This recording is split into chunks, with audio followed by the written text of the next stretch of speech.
আলেমদেরকে সবক দেয়, কিছু কিছু লোক আছে আলেমদেরকে সবক দেয়। আপনি বোঝেন কি? আর ওনারা যদি প্রশ্ন করে হুজুর ফরজ করেন 14টা। বিগত পার্লামেন্টে তেলাওয়াত করার লোক ছিল না, কারি সাহেব আসতো তেলাওয়াত করতেন। কারি সাহেব একদিন আসে নাই, তেলাওয়াত করতেছে কেল হে আল্লাহ হে, শয়তান কই তোর সাথে তেলাওয়াত আমার ভালো আছে। ভোট দিলে বেহেস্ত পাওয়া যাবে, এটা কোনো জায়গায় বলা হয় নাই, আমি শুনিনি আর কি, বা কোনো হকানে হকামি আলেমেরা যারা বড় তাদের পক্ষে শোনে কোনো জায়গায় আমাদের পড়ে। সুতরাং এই বিষয়ে আমাদের সতর্ক থাকতে হবে না। আমরা যে কথা বলছি মা বোনের এখানে আছেন, আসলে এটা কিন্তু আমাদের হযরত সাল্লাল্লাহু আলাইহি উনি যখন আপনার উনি বিভিন্ন সময় সাহাবীগণের সঙ্গে আলাপ করেছেন, আল্লাহর সঙ্গে তার আত্মিক সম্পর্ক ছিল, জিবরাইল আলাইহিস সালামের মাধ্যমে তার কাছে ওই আসতেন, সেই সম্পর্ক ওই সময় বিভিন্ন সাহাবী সম্পর্কে আমরা জানি, আগাম বলে দিয়েছেন আমাকে বেহেশত হবে। কিন্তু 54 বছরে সব মুসলমানরাই ক্ষমতায় ছিল, সবাই মুসলমানই ম্যাক্সিমাম। এই 54 বছরের জাতিকে জাহান্নাম থেকে বাঁচানোর জন্য নামাজের একটা আইন তারা পাশ করতে পারে নাই। মাশাআল্লাহ, মদের আইন পাশ করছে, সুদের আইন পাশ করেছে, বেশ্যাবৃত্তির লাইসেন্স দিয়েছে, অশ্লীল সিনেমার সেন্সর অনুমোদন দিয়েছে, আকাম কুকামের লাইসেন্স দিয়েছে, নামাজের আইন পাশ করতে পারে নাই। দোষ আমাদের দেন। সম্মানিত ভাইয়েরা, আবার নির্বাচন যখন আসে তখন বলে আমাদেরকে নির্বাচিত করলে মদিনার সনদে দেশ চালাবো, আমরা মদিনার ইসলাম মানি। ওরে বাপ রে বাপ, রাগ করতেছেন নাকি আপনারা? একটা প্রশ্ন আমার কাছে এসেছে, প্রশ্নকারী আজকে প্রধান অতিথি উনি ছিলেন, উনি চলে গেছেন। আমি শুনেছি আমাকে উনি প্রশ্ন করেছেন, বলার জন্য বলেছেন যে ইসলামে ভোট আছে কিনা, এই ব্যাপারে উনি একটা প্রশ্ন করেছেন, খুবই স্পর্শকাতর একটা প্রশ্ন। এটার জবাব আমি যদি বলি নাই, তাহলে বলুন তো ইসলাম কি পরিপূর্ণ হলো না অপরিপূর্ণ হলো? তাহলে ইসলামে অবশ্যই ভোটের ব্যাপারে কথা বক্তব্য কি আছে কিনা বলেন? আসতে বলবেন না, আছে কিনা বলেন? আচ্ছা। وداعيا إلى الله بإذنه وسراجا منيرا فقد قال الله تعالى في كلامه المجيد وفرقانه الحميد أعوذ بالله من الشيطان الرجيم بسم الله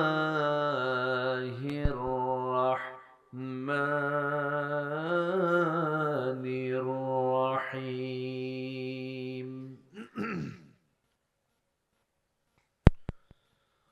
واعبدوا الله ولا تشركوا به شيئا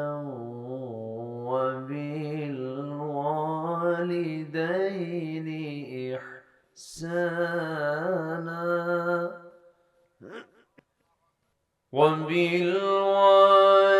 وبالوالدين إحسانا وبذي القربى واليتامى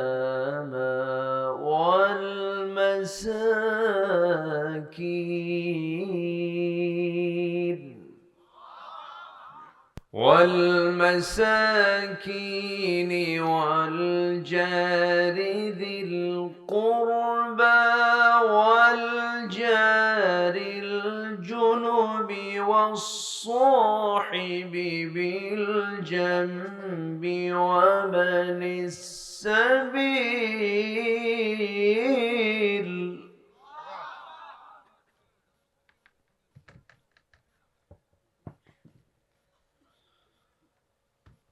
وابن السبيل وما ملكت أيمانكم إن الله لا يحب من كان مختالا بخورا الذين يبخلون ويأمرون الناس بالبخل ويكتمون ما آتاهم الله من فضله وأعتدنا للكافرين عذابا مهينا الله أكبر بسم الله الرحمن الرحيم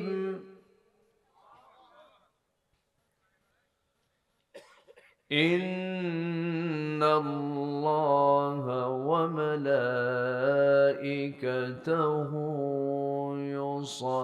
يصلون على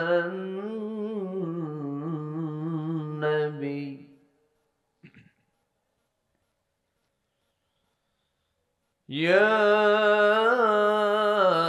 أيها الذين آمنوا صلوا عليه وسلموا تسليما اللهم একটু মোহাব্বত দিয়ে নবীর প্রেমে মাতোয়ারা হয়ে জবান খুলে সবাই বলুন আল্লাহুম্মা ওয়া আলা আলি সাইয়্যিদিনা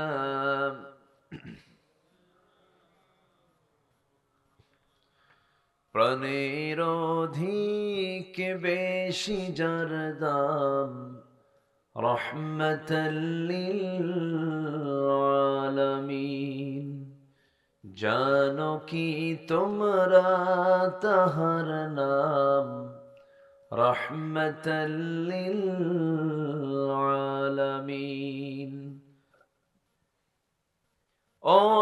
অসহায়ের বুকে যে জন গোপনে করে সওয়ার দুরুদ পড়ে সুবহ ও শাম রহমতাল লিল আলামিন গরিবের আহার দিতেন নিজে হয়ে রোজাদার নিয়মর ভালোবাসার খাম রহমতাল লিল আলামিন জানো কি তোমরা তাহার নাম রহমতাল লিল আলামিন আল্লাহুম্মা প্রাকৃতিক সৌন্দর্যের অপরূপ লীলাভূমি সবুজ বেষ্টিত অঞ্চল রাজশাহী জেলার পুঠিয়া উপজেলার রাম জীবনপুর মাদ্রাসা মাঠে অনুষ্ঠিত দারুল কোরআন হাফিজিয়া মাদ্রাসার উদ্যোগে আয়োজিত আজিমুশান ওয়াজ মাহফিল 2025 আজকের এই মহৎ আয়োজনের সম্মানিত সুযোগ্য সভাপতি সম্মানিত সাহেব সদর জনাব মতিউর রহমান আজকের মাহফিলের প্রধান অতিথি বর্ষিয়ান রাজনীতিবিদ জনাব অধ্যাপক নজরুল ইসলাম মণ্ডল আজকের এই মহৎ আয়োজনের বরেণ্য আলোচক খ্যাতনামা মুফাসসিরে কোরআন অত্যন্ত কাছের মাওলানা রিজাউল করিম উজ্জ্বল কথা বলেছেন নন্দিত আলেমে দ্বীন হাফিজুল কোরআন মাওলানা আব্দুর রাজ্জাক বিন ফাদিল উপস্থিত হাজরাত উলামায়ে কেরাম ফদালা ইজাম সুশীল সমাজ জাতির শ্রেষ্ঠ সন্তান শিক্ষক মণ্ডলী জাতির বিবেক সাংবাদিক বৃন্দ মিডিয়ার কর্মী ভাইরা, সামনে উপস্থিত দূরে কাছের বিভিন্ন স্থান থেকে ছুটে আসার কালেমার ঝান্ডাবাহী, তাওহীদের পতাকাবাহী, দ্বীন ইসলামের নরসারদুল বীর মুজাহিদ, প্রাণ প্রিয় সম্মানিত দ্বীনী ভাইরা, আড়লে বসে আছেন শ্রদ্ধেয়া সম্মানিতা মা বোনেরা, আলোচনার সূচনায় আনুষ্ঠানিকতার মধ্য দিয়ে আমার পক্ষ থেকে আবারও দিল খোলা সালাম, আসসালামু আলাইকুম ওয়া রাহমাতুল্লাহি ওয়া বারাকাতুহু। সবাই কেমন আছেন? আমাকে প্রশ্ন করলেন। আল্লাহ তাআলা আমাকে আপনার মতোই, আপনার সাথেই, আপনার সামনেই বসে রেখেছেন। বলি আলহামদুলিল্লাহ। সারাদিনের সকল কাজকর্মের ইতি টেনে ক্লান্ত শ্রান্ত দেহটাকে স্বস্তি দেওয়ার জন্য আমরা যখন ধীরে ধীরে বিছানার দিকে চলে যাব, ঠিক সেই মুহূর্তে আমরা বসে আছি কোরআনের টানে, জান্নাতের বাগানে। যে মনিব আমাকে আপনাকে আসার তৌফিক দিলেন, সেই মহান রবের শানে বলে উঠছি আলহামদুলিল্লাহ। চিৎকার মেরে বলছি আলহামদুলিল্লাহ। সবাই বলছে আল্লাহুম্মা আইন্নি আলা যিকরিকা ওয়া শুকরিকা ওয়া হুসনি ইবাদাতিকা। সবাই বলি আল্লাহুম্মা লাকা আসলামতু ওয়া বিকা আমানতু ওয়া আলাইকা তাওয়াক্কালতু ওয়া ইলাইকা আনাবতু ওয়া বিকা খাসামতু। আমরা আল্লাহ তাআলার শুকর আদায় করে নিলাম। সম্মানিত হাজিরিন, রাতের গভীরতা অনেক হয়ে গেছে, আরো বেশ কিছু আগে উঠলে ভালো হতো। আমি এসেছি আগেই, তো যদি আলোচনা শেষ হতে একটু বিলম্ব হয়, সময় লেগে যায়, কষ্ট হবে? আমাকে সময় দেওয়া যাবে তো? জোরে বলি ইনশাআল্লাহ। সম্মানিত উপস্থিতি, আমরা বড় ভাগ্যবান। আমরা একটি পূর্ণাঙ্গ দিন পেয়েছি, জীবন বিধান পেয়েছি। আমরা বড় ভাগ্যবান। আমরা আমাদের প্রভু, হ্যাঁ এর মধ্যে ঢুকে গেল, আমরা আমাদের প্রভু আল্লাহকে চিনতে পেরেছি। আমরা বড় ভাগ্যবান। নবীদের মাঝে শ্রেষ্ঠ নবী মুহাম্মদ সাল্লাল্লাহু আলাইহি ওয়াসাল্লামকে আমাদের রাসূল হিসাবে চিনতে পেরেছি। আমরা বড় ভাগ্যবান যে আল্লাহ তাআলা আমাদেরকে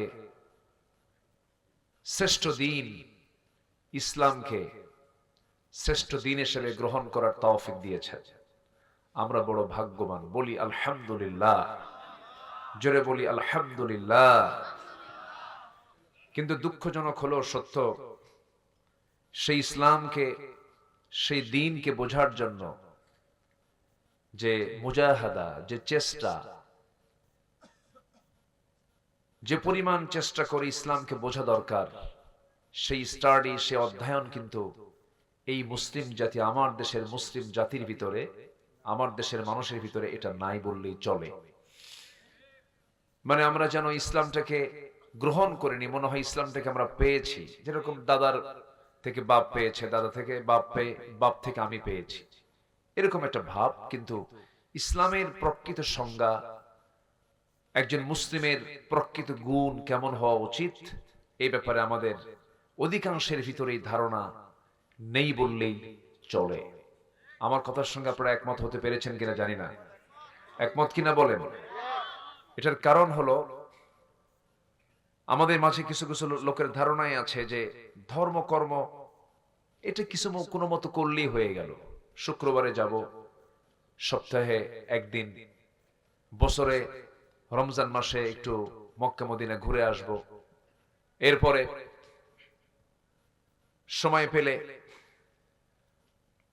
পেলে একটু মাঝে মাঝে কোরআন একটু তেলাওয়াত করব, অর্থ না বুঝেই। এরপরে একটু দান সাদকা করব, মসজিদ মাদ্রাসা একটু বানায় দেব, টাকাতে পয়সা থাকলে পরে বাবার কবরের পাশে একটা মাদ্রাসা বানায় দেব।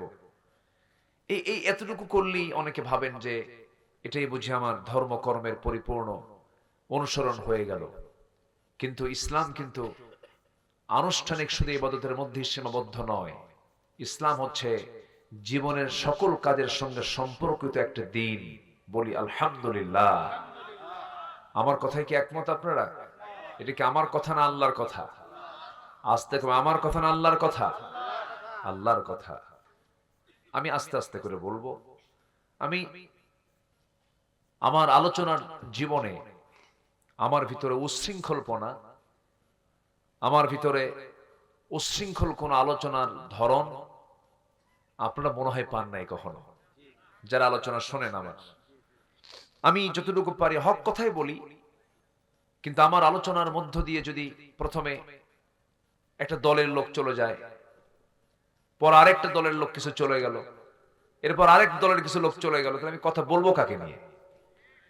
আমি দাওয়াত দিতে যাব, দাওয়াত দিতে গিয়ে আমাকে প্রজ্ঞার সাথে দরদ দিয়ে বুঝিয়ে এরপরই তো কথা বলতে হবে।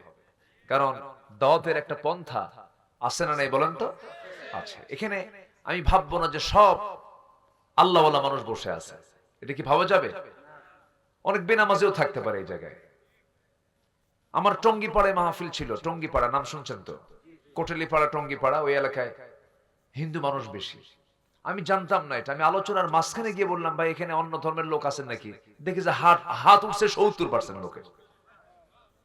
তো আমি ভাবলাম এতক্ষণ ওয়াজ করলাম তো আমি এটা না ভেবে, কিন্তু কোরআন কি শুধু মুসলমানদের না সবার? এক দলের না সবার জন্য? সবার জন্য। যেন সব দল বাদ দিয়ে আল্লাহর দলে আসে। সব দল বাদ দিয়ে কার দলে আসে? আল্লাহর দলে আসে। তাহলে আল্লাহর দল আছে না নাই? তা আল্লাহর দল বাদ দিয়ে আপনি অন্য দলে যাবেন কেন? আপনি কার? আসতে কবেন না আপনি কার? আপনার দল করতে হবে কার? আলা ইন্না হিজবুল্লাহি হুমুল গালিবুন। সাবধান, আল্লাহর দলই বিজয়ী। যেরকম সুবহানাল্লাহ। অনেক কথা আছে, একটু মনোযোগ দিয়ে শুনবেন।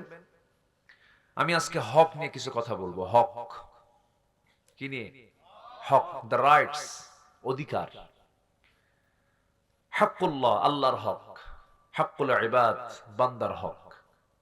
শুনতে রাজি আছেন না? যদি ফজর হয় আপত্তি নেই? ওরে ব্যাপক সাহস দেখছি আপনাদের ভিতরে। বলি আলহামদুলিল্লাহ। আমি একটু দেখলাম আপনাদের হিম্মতটা কেমন। মাশাআল্লাহ, ঠিক আছে। আমি আসি, ধীরে ধীরে আলোচনার দিকে আমরা চেষ্টা করব, দেখি কতটুকু কি করা যায়। আল্লাহ কবুল করুন। জোরে বলি আল্লাহুম্মা আমিন। সোজা আমরা আলোচনার দিকে চলে যাচ্ছি। তাহলে একটা বিষয় ক্লিয়ার হয়ে গেল যে ইসলামে নাই শব্দ বাদে সবই আছে। ইসলামে নাই শব্দ বাদে কি আছে? সব আছে। ইসলাম কি অপূর্ণাঙ্গ না পূর্ণাঙ্গ? পূর্ণাঙ্গ। আল্লাহ রাব্বুল আলামিন জীবন বিধান হিসেবে ইসলামকে সিলেকশন দিয়েছেন। এটা কারো দুনিয়ার কোন ব্যক্তিগত কোন মানুষের তন্ত্র মন্ত্র নয়। আল্লাহ রাব্বুল আলামিন সুন্দর করে বলছেন, যারা পারেন ঠোঁট মিলিয়ে বলুন, ইন্নাদ-দীনা ইনদাল্লাহিল ইসলাম। আমরা আল্লাহর কাছে মনোনীত নির্বাচিত জীবন বিধান একটাই, তার নাম হলো ইসলাম। তার নাম কি বলেন? ইসলাম। ইসলাম যে মানে সে হচ্ছে মুসলিম। সে কি বলেন? মুসলিম। তাহলে ইসলাম একটা দল। ইসলামী দল আর নন ইসলামী দল, অনিসলামী দল আমার দেশে আছে না নেই বলেন? আচ্ছা, একটা ইসলামী দল আর এটা কি অনিসলামী দল। কেউ ইসলামকে চায়, কেউ ইসলামকে চায় না। হ্যাঁ, আবার এখানে অনেক মারপ্যাঁচ আছে। এখানে মারপ্যাঁচ কেমন? আল্লাহকে ফাঁকি দিতে চায়, বুঝলেন? মানে কিছু ইসলাম নামাজ পড়বো, হোটেলে গিয়ে মদ খাবো, নামাজ পড়বো, সুদের কারবার করব, নামাজ পড়বো, বেশ্যাবৃত্তির লাইসেন্সও দেব। এটা আমার দেশে 54 বছর ধরে আছে না নাই? এটার নাম কি ইসলাম? এটা কি হলো? নির্ভেজাল হলো না ভেজাল হয়ে গেল? বলেন নির্ভেজাল না ভেজাল? মধু, তবে মধুর ভিতরে চিনি আছে। মধু ঠিক আছে, কিন্তু মধুর মধ্যে কি আছে? সেটা কি আর মধু থাকলো? মধুর কোনো কাজ হবে? হবে না। যেমন মধুর ভিতরে মধুর কার্যকারিতা নষ্ট করার জন্য মিষ্টির সুরা অর্থাৎ চিনি যেমন যথেষ্ট, ইসলামের মধ্যে যারা একটু কম বেশি কাটছাট করতে চায়, ইসলাম ধ্বংস করার জন্য ওই অপকর্মই যথেষ্ট। ইফরাত করা যাবে না, তাফরিত করা যাবে না। কোন খাটো লম্বা করার কোন সুযোগ পৃথিবীর কোন মানুষের মধ্যে নাই। ইসলামকে কোন খাটো লম্বা করার সুযোগ নেই। ইসলামকে মর্জি মতো করে মানবো আবার কিছু মানবো না, এটা সুযোগ নেই। ইসলামকে মানতে গেলে পরিপূর্ণ মানতে হবে। এটা কার কথা, কার ঘোষণা? আল্লাহর ঘোষণা। আল্লাহ রাব্বুল আলামিন বলেন, ইয়া আইয়ুহাল্লাযীনা আমানু দুখুলু ফিস-সিলমি কাফা ওয়ালা তাত্তাবিউ খুতুওয়াতিশ শাইতান ইন্নাহু লাকুম আদুউম মুবিন। জোরে বলুন আল্লাহু আকবার। ঈমানদারেরা, তোমরা ইসলামের ভিতরে পরিপূর্ণরূপে দাখিল হয়ে যাও। আংশিক ঢুকবে, আংশিক ঢুকবে না, তা হবে না। আল্লাহর এক জায়গায় শক্ত করে বলছেন, আফাতুমিনুনা বিবা'দিল কিতাব ওয়া তাকফুরুনা বিবা'দ। তুমি কিতাবের কিছু অংশ মানবে, কিছু অংশ মানবে না, তা হবে না। পুরোপুরি তোমাকে মানতে হবে। তা যদি করো, ইল্লা খিজিউন ফিল হায়াতিদ দুনিয়া, দুনিয়ার জিন্দেগিতে লাঞ্ছিত হবে, আখিরাতে ক্ষতিগ্রস্তদের অন্তর্ভুক্ত হয়ে যাবে। তাহলে একটা বিষয় এ পর্যন্ত ক্লিয়ার হয়ে গেলাম আমরা, ইসলাম পরিপূর্ণ একটা জীবন বিধান। এই ইসলামের মধ্যে অন্য কিছু ঢুকানো যাবে না। আবার ইসলাম থেকে কোনো হুকুমকে ইসলাম থেকে বের করে দেওয়াও যাবে না।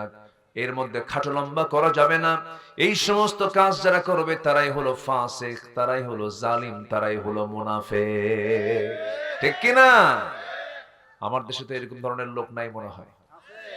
54 বছরে সব মুসলমানরাই ক্ষমতায় ছিল, সবাই মুসলমানই ম্যাক্সিমাম।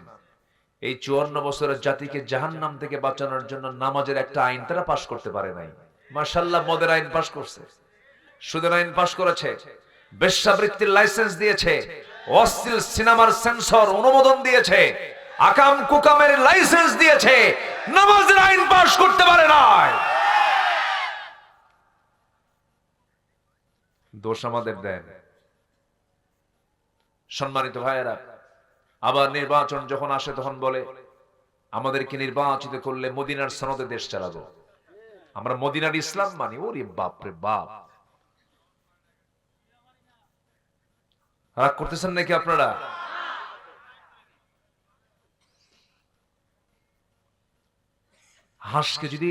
হাঁসকে যদি মোরগের সাঁতার শিখায়, হাঁস বাঁচবে কন্ত? হাঁসকে যদি মোরগের সাঁতার শেখানো হয়, মোরগ কি সাঁতার পারে? হাঁসের তো চলাচলই হলো পানিতে। আলেমদেরকে সবক দেয় কিছু কিছু লোক আছে, আলেমদেরকে সবক দেয়। আপনি বোঝেন কি? আর ওনারা যদি প্রশ্ন করে হুজুর ফরজ করেন 14টা। বিগত পার্লামেন্টে তেলাওয়াত করার লোক ছিল না। কারি সাহেব আসতো তেলাওয়াত করতেন। কারি সাহেব একদিন আসে নাই, তেলাওয়াত করতেছে, শয়তান কই তোর সাথে তেলাওয়াত আমার ভালো আছে। এই হচ্ছে নেতৃত্ব, মুসলিম নেতৃত্ব। পার্লামেন্টে গান চলতো, আলহাজ মুমতাজ বেগম গান গাইতেন। আলহাজ তো আলহাজ না, হজে গেছে, হজ টজ করে আসছে। আমার দেশে তো অভিনেত্রীরা হজে যায়, যে লাইভ করে। প্রিয় দেশবাসী, আমি ওমরায় এসেছি, সবাই আমার জন্য দোয়া করবেন। আমি যেন ওমরার সকল কাজ সম্পূর্ণ করে দেশে ফিরে যেন সিনেমার কাজ সম্পূর্ণ করতে পারি। শয়তানও এত শয়তান না, শয়তানও এত শয়তান না। আমার দেশের কিছু চরিত্র আছে ডাবল স্ট্যান্ডার্ড, খুব দুষ্ট, খুব পাক্কা শয়তান। সব বোঝে, কিন্তু বোঝে না তা না, বুঝেল বোঝে নাই। শয়তান কি কম বোঝে? আচ্ছা বলেন তো, আল্লাহর নাম বেশি নেয় কে রাতের বেলা? বাড়িওয়ালা না চোর? বুদ্ধি বেশি কার বলেন? চোরের বুদ্ধি কিন্তু বেশি। ওরা বোঝে সবকিছু, সব বোঝে, সব জানে, কিন্তু ইচ্ছে করে এগুলো করে। ফেরাউন বুঝতো না? ফেরাউন বলতো আইয়ুবাদদিলা দীনাকুম, মুসা তার দিন, মুসা দিনকে পাল্টায় দিচ্ছে, দেখছেন আইন কানুনকে চেঞ্জ করে দিচ্ছে। ফেরাউন বুঝতো তো, আবু জেহেলও বুঝতো সবকিছু। এজন্য আজকের যুগের যারা আবু জেহেল, আজকের যুগের যারা ফেরাউন, তারাও জানে, তারাও বুঝে, সবকিছু বুঝে শুনেই ইচ্ছে করেই শয়তানি করে। আসতে কবেন না, জোরে কোন ঠিক কিনা? এগুলো করে। এটা মনোযোগ দিয়ে আমরা কথাগুলো শুনি। আমরা হক নিয়ে কথা বলবো। কি নিয়ে কথা বলবো? হক। যার যে হক তা তাকে দিতেই হবে, নচেত আল্লাহ ধরে ফেলবেন। আল্লাহ তাকে কি ধরে ফেল। আল্লাহর হক আছে না নাই? তাহলে আজকে আমার সাবজেক্ট দুটো পার্টে হবে। একটা হচ্ছে হাক্কুল্লাহ, আরেকটা হচ্ছে হাক্কুল ইবাদ। একটা হচ্ছে আল্লাহর হক, আরেকটা হচ্ছে বান্দার হক। এই হক নিয়ে সবার জানার কম বেশি দরকার আছে না নাই? আচ্ছা, একটু মনোযোগ দিয়ে কথাগুলো শুনবেন। আল্লাহ কবুল করুন, জোরে বলি আমিন। সম্মানিত ভাইরা, হকটা কি? আল্লাহ রাব্বুল আলামিন বলেন,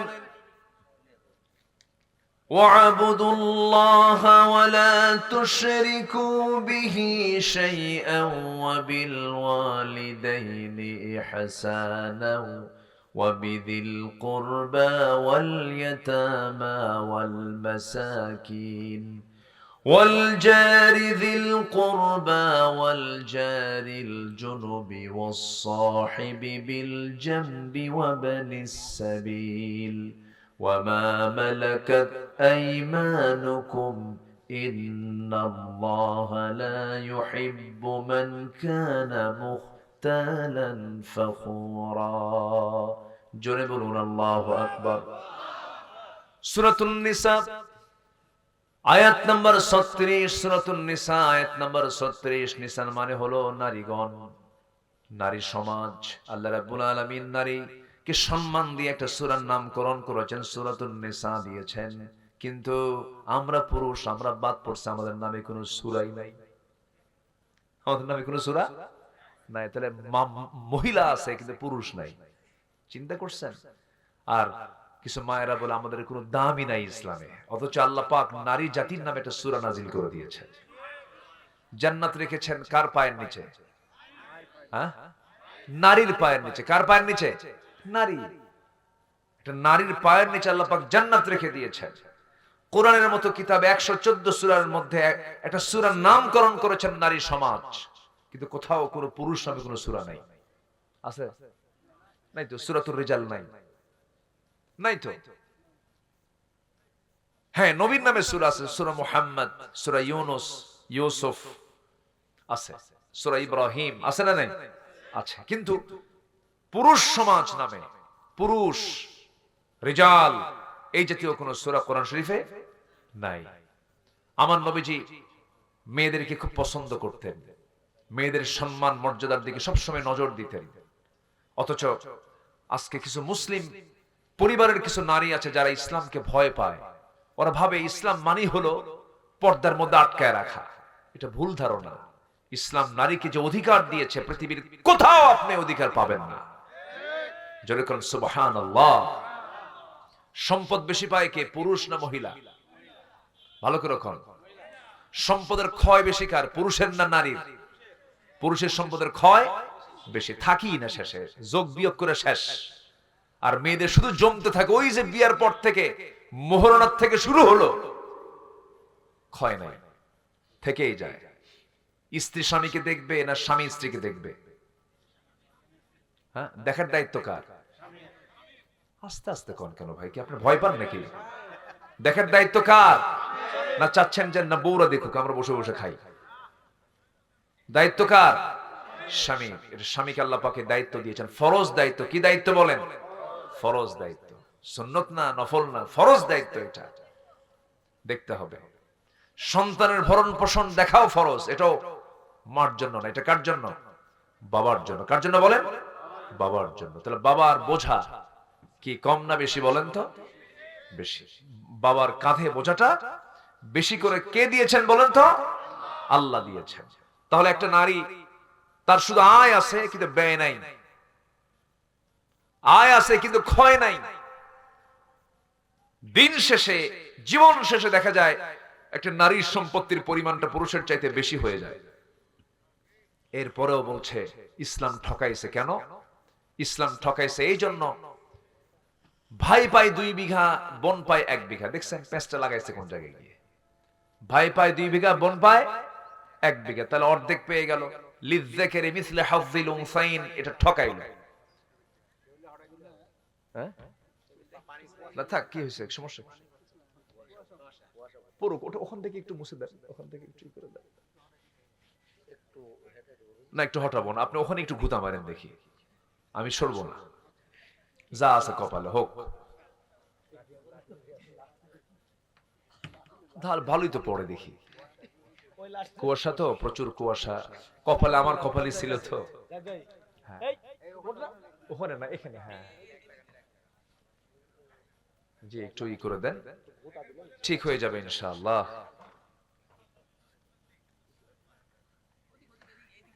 দেখেন আমার মাথায় যেন পড়ে না আবার। হ্যাঁ একটু গড়ে দিলেই চলে যাবে ইনশাআল্লাহ। জি আমার দিকে তাকান। হ্যাঁ সবাই কিন্তু আপনার লাঠির দিকে চেয়ে আছে কিন্তু, আর লাঠি সরাইলে আমি অস্ত্র করব। যে আমার দিকে তাকান। তাহলে নারীকে ইসলাম ঠকালো না জিতালো বলেন? জিতায় দিল। সব দিয়েছে, একটা নারীকে যে সম্মান দিয়েছে অকল্পনীয়,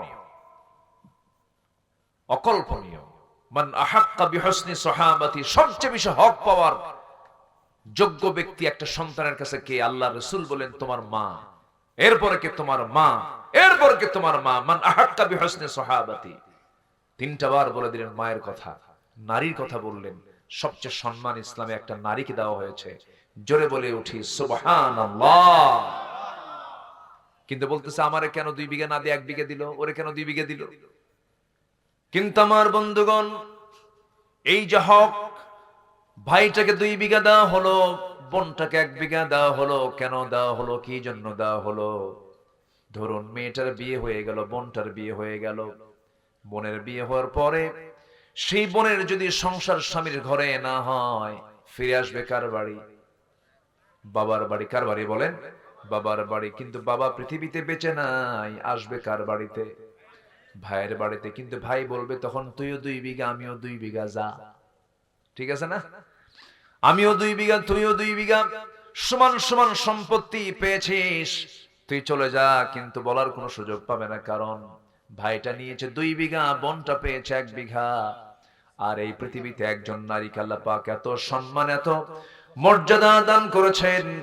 প্রত্যেকটা জায়গায় মেয়েরা যখন কোথাও যাবে, সেই সময় একা সে বের হতে পারবে না, তার গার্ডিয়ান হবে তার বাবা, গার্ডিয়ান হবে তার ভাই, মানে অর্থাৎ তার সঙ্গে একজন পুরুষ সর্বক্ষণ থাকবে। বাইরে গেলে পরে একা যাওয়ার কোনো আল্লাহ পাক সুযোগ তাকে দেন না। এমনকি হজের সফরেও মাহরাম না থাকা পর্যন্ত তার হজ কবুল হবে না, ওমরা কবুল হবে না। আল্লাহ পাক মেয়েদেরকে রানীর মতো থাকতে বলেছেন, রানীর মতো সম্মান দিয়েছেন।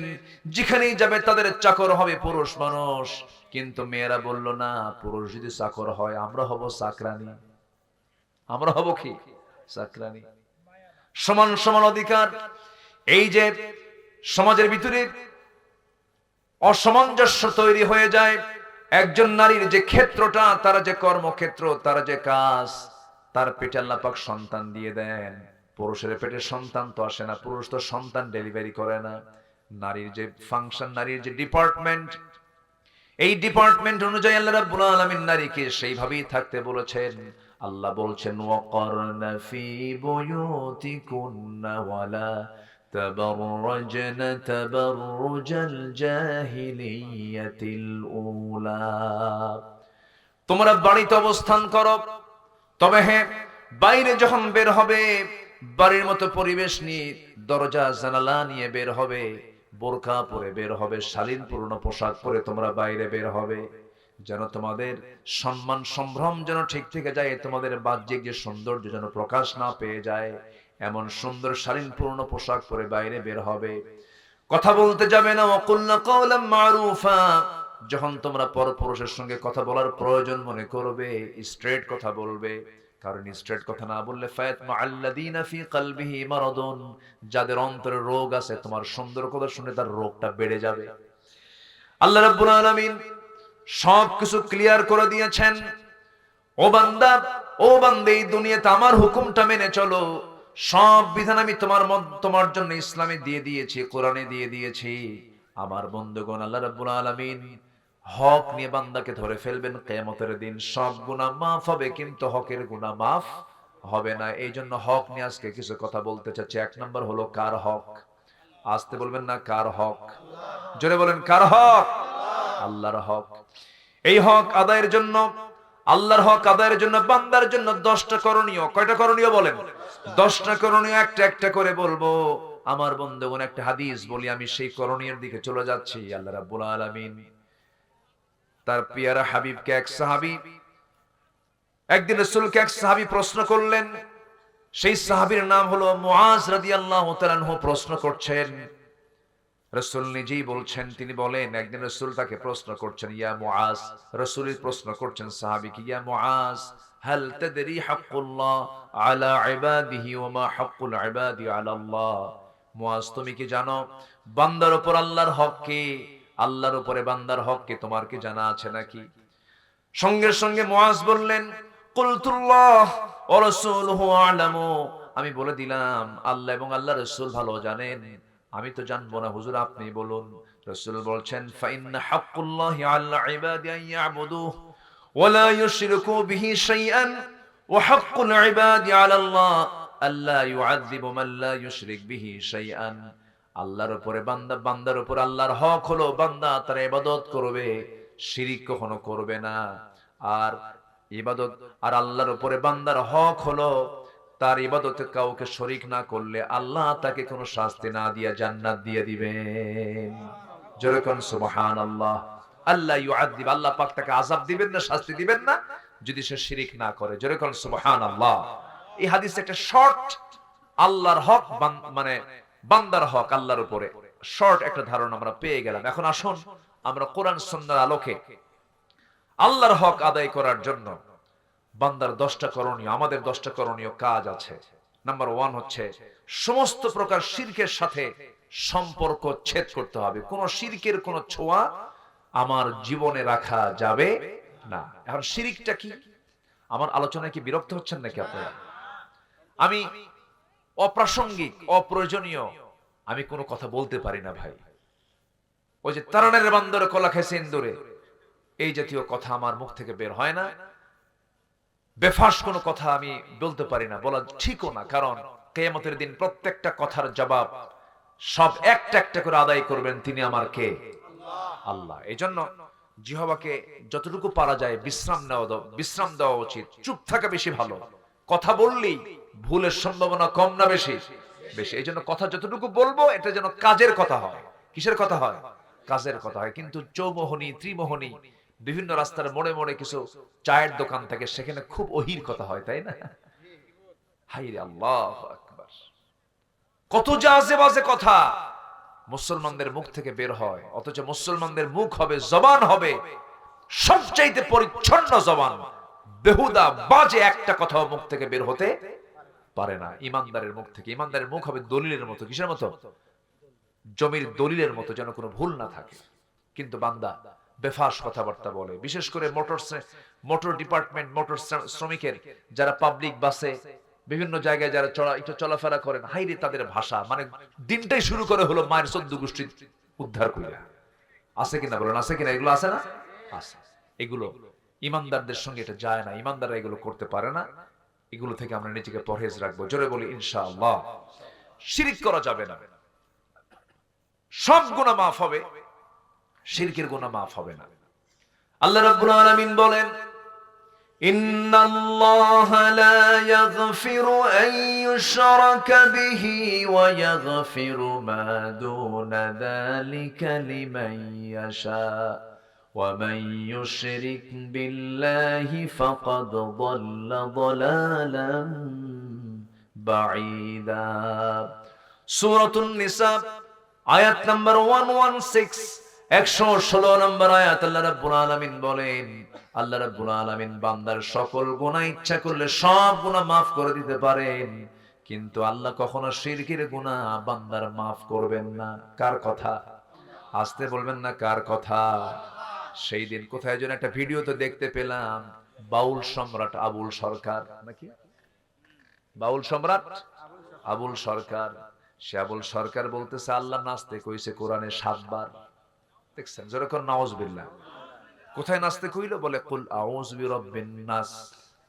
মালিকিন নাস ইলাহিন নাস তোরাও নাস যেরকম নাউজুবিল্লাহ আল্লাহর বিরুদ্ধে কথা বলে নবীর বিরুদ্ধে কথা বলে যখন যা তা তাই মুখ থেকে বের করে ফেলছে কার সঙ্গে কোন কি লাগায় দিচ্ছে অথচ এই সমস্ত নোংরামিগুলো করছে অথচ আজ পর্যন্ত কোন নাস্তিকদের শাস্তি বাংলার জমিনে এই পর্যন্ত হয় নাই হয়েছে কি হয়েছে হয় নাই মন্ত্রীকে গালি দিলে জেল জরিমানা হয় রাসূলকে গালি দিলে বুদ্ধিজীবীর কাতারে তার নাম লেখা হয় এই হচ্ছে আমার দেশের চিত্র আমরা আগামীর বাংলাদেশকে দেখতে চাই এমন বাংলাদেশ যে বাংলাদেশের পার্লামেন্টে সবার আগে আল্লাহ রাসূল ইসলাম কোরআন কিনে যারা কটূক্তি করবে তাদেরকে ফাঁসির মঞ্চে ঝুলিয়ে মারা হবে এমন আইন পাস করতে হবে সামনের সংসদে রাজি আছেন কারা কারা হাত উঁচু করে দেখান মুসলমান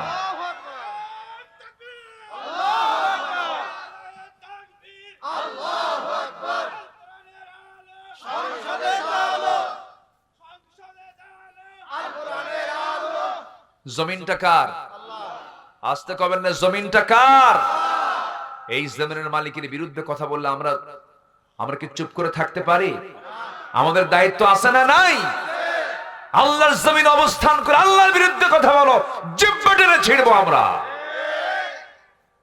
আর সেই পর্যায়ে নেই বাংলাদেশের মানুষ এখন অনেক সচেতন বিশেষ করে তারুণ্য যুব সমাজ এখন পালস বোঝে কারা কি করছে সমস্ত মনিটরিং যুবকরা করে সব কিছু লক্ষ্য করছে জাতে মাতাল তাহলে কিন্তু ঠিক আছে আমি তো হতাশ হয়েছিলাম যুব সমাজ মনে হয় শেষ হয়ে গেল কিন্তু না ওরা জায়গা মতো আন্দোলন করে একদম দুপুর বেলা গিয়া গণভবনে মুরগির রান খাইছে ঠিক কিনা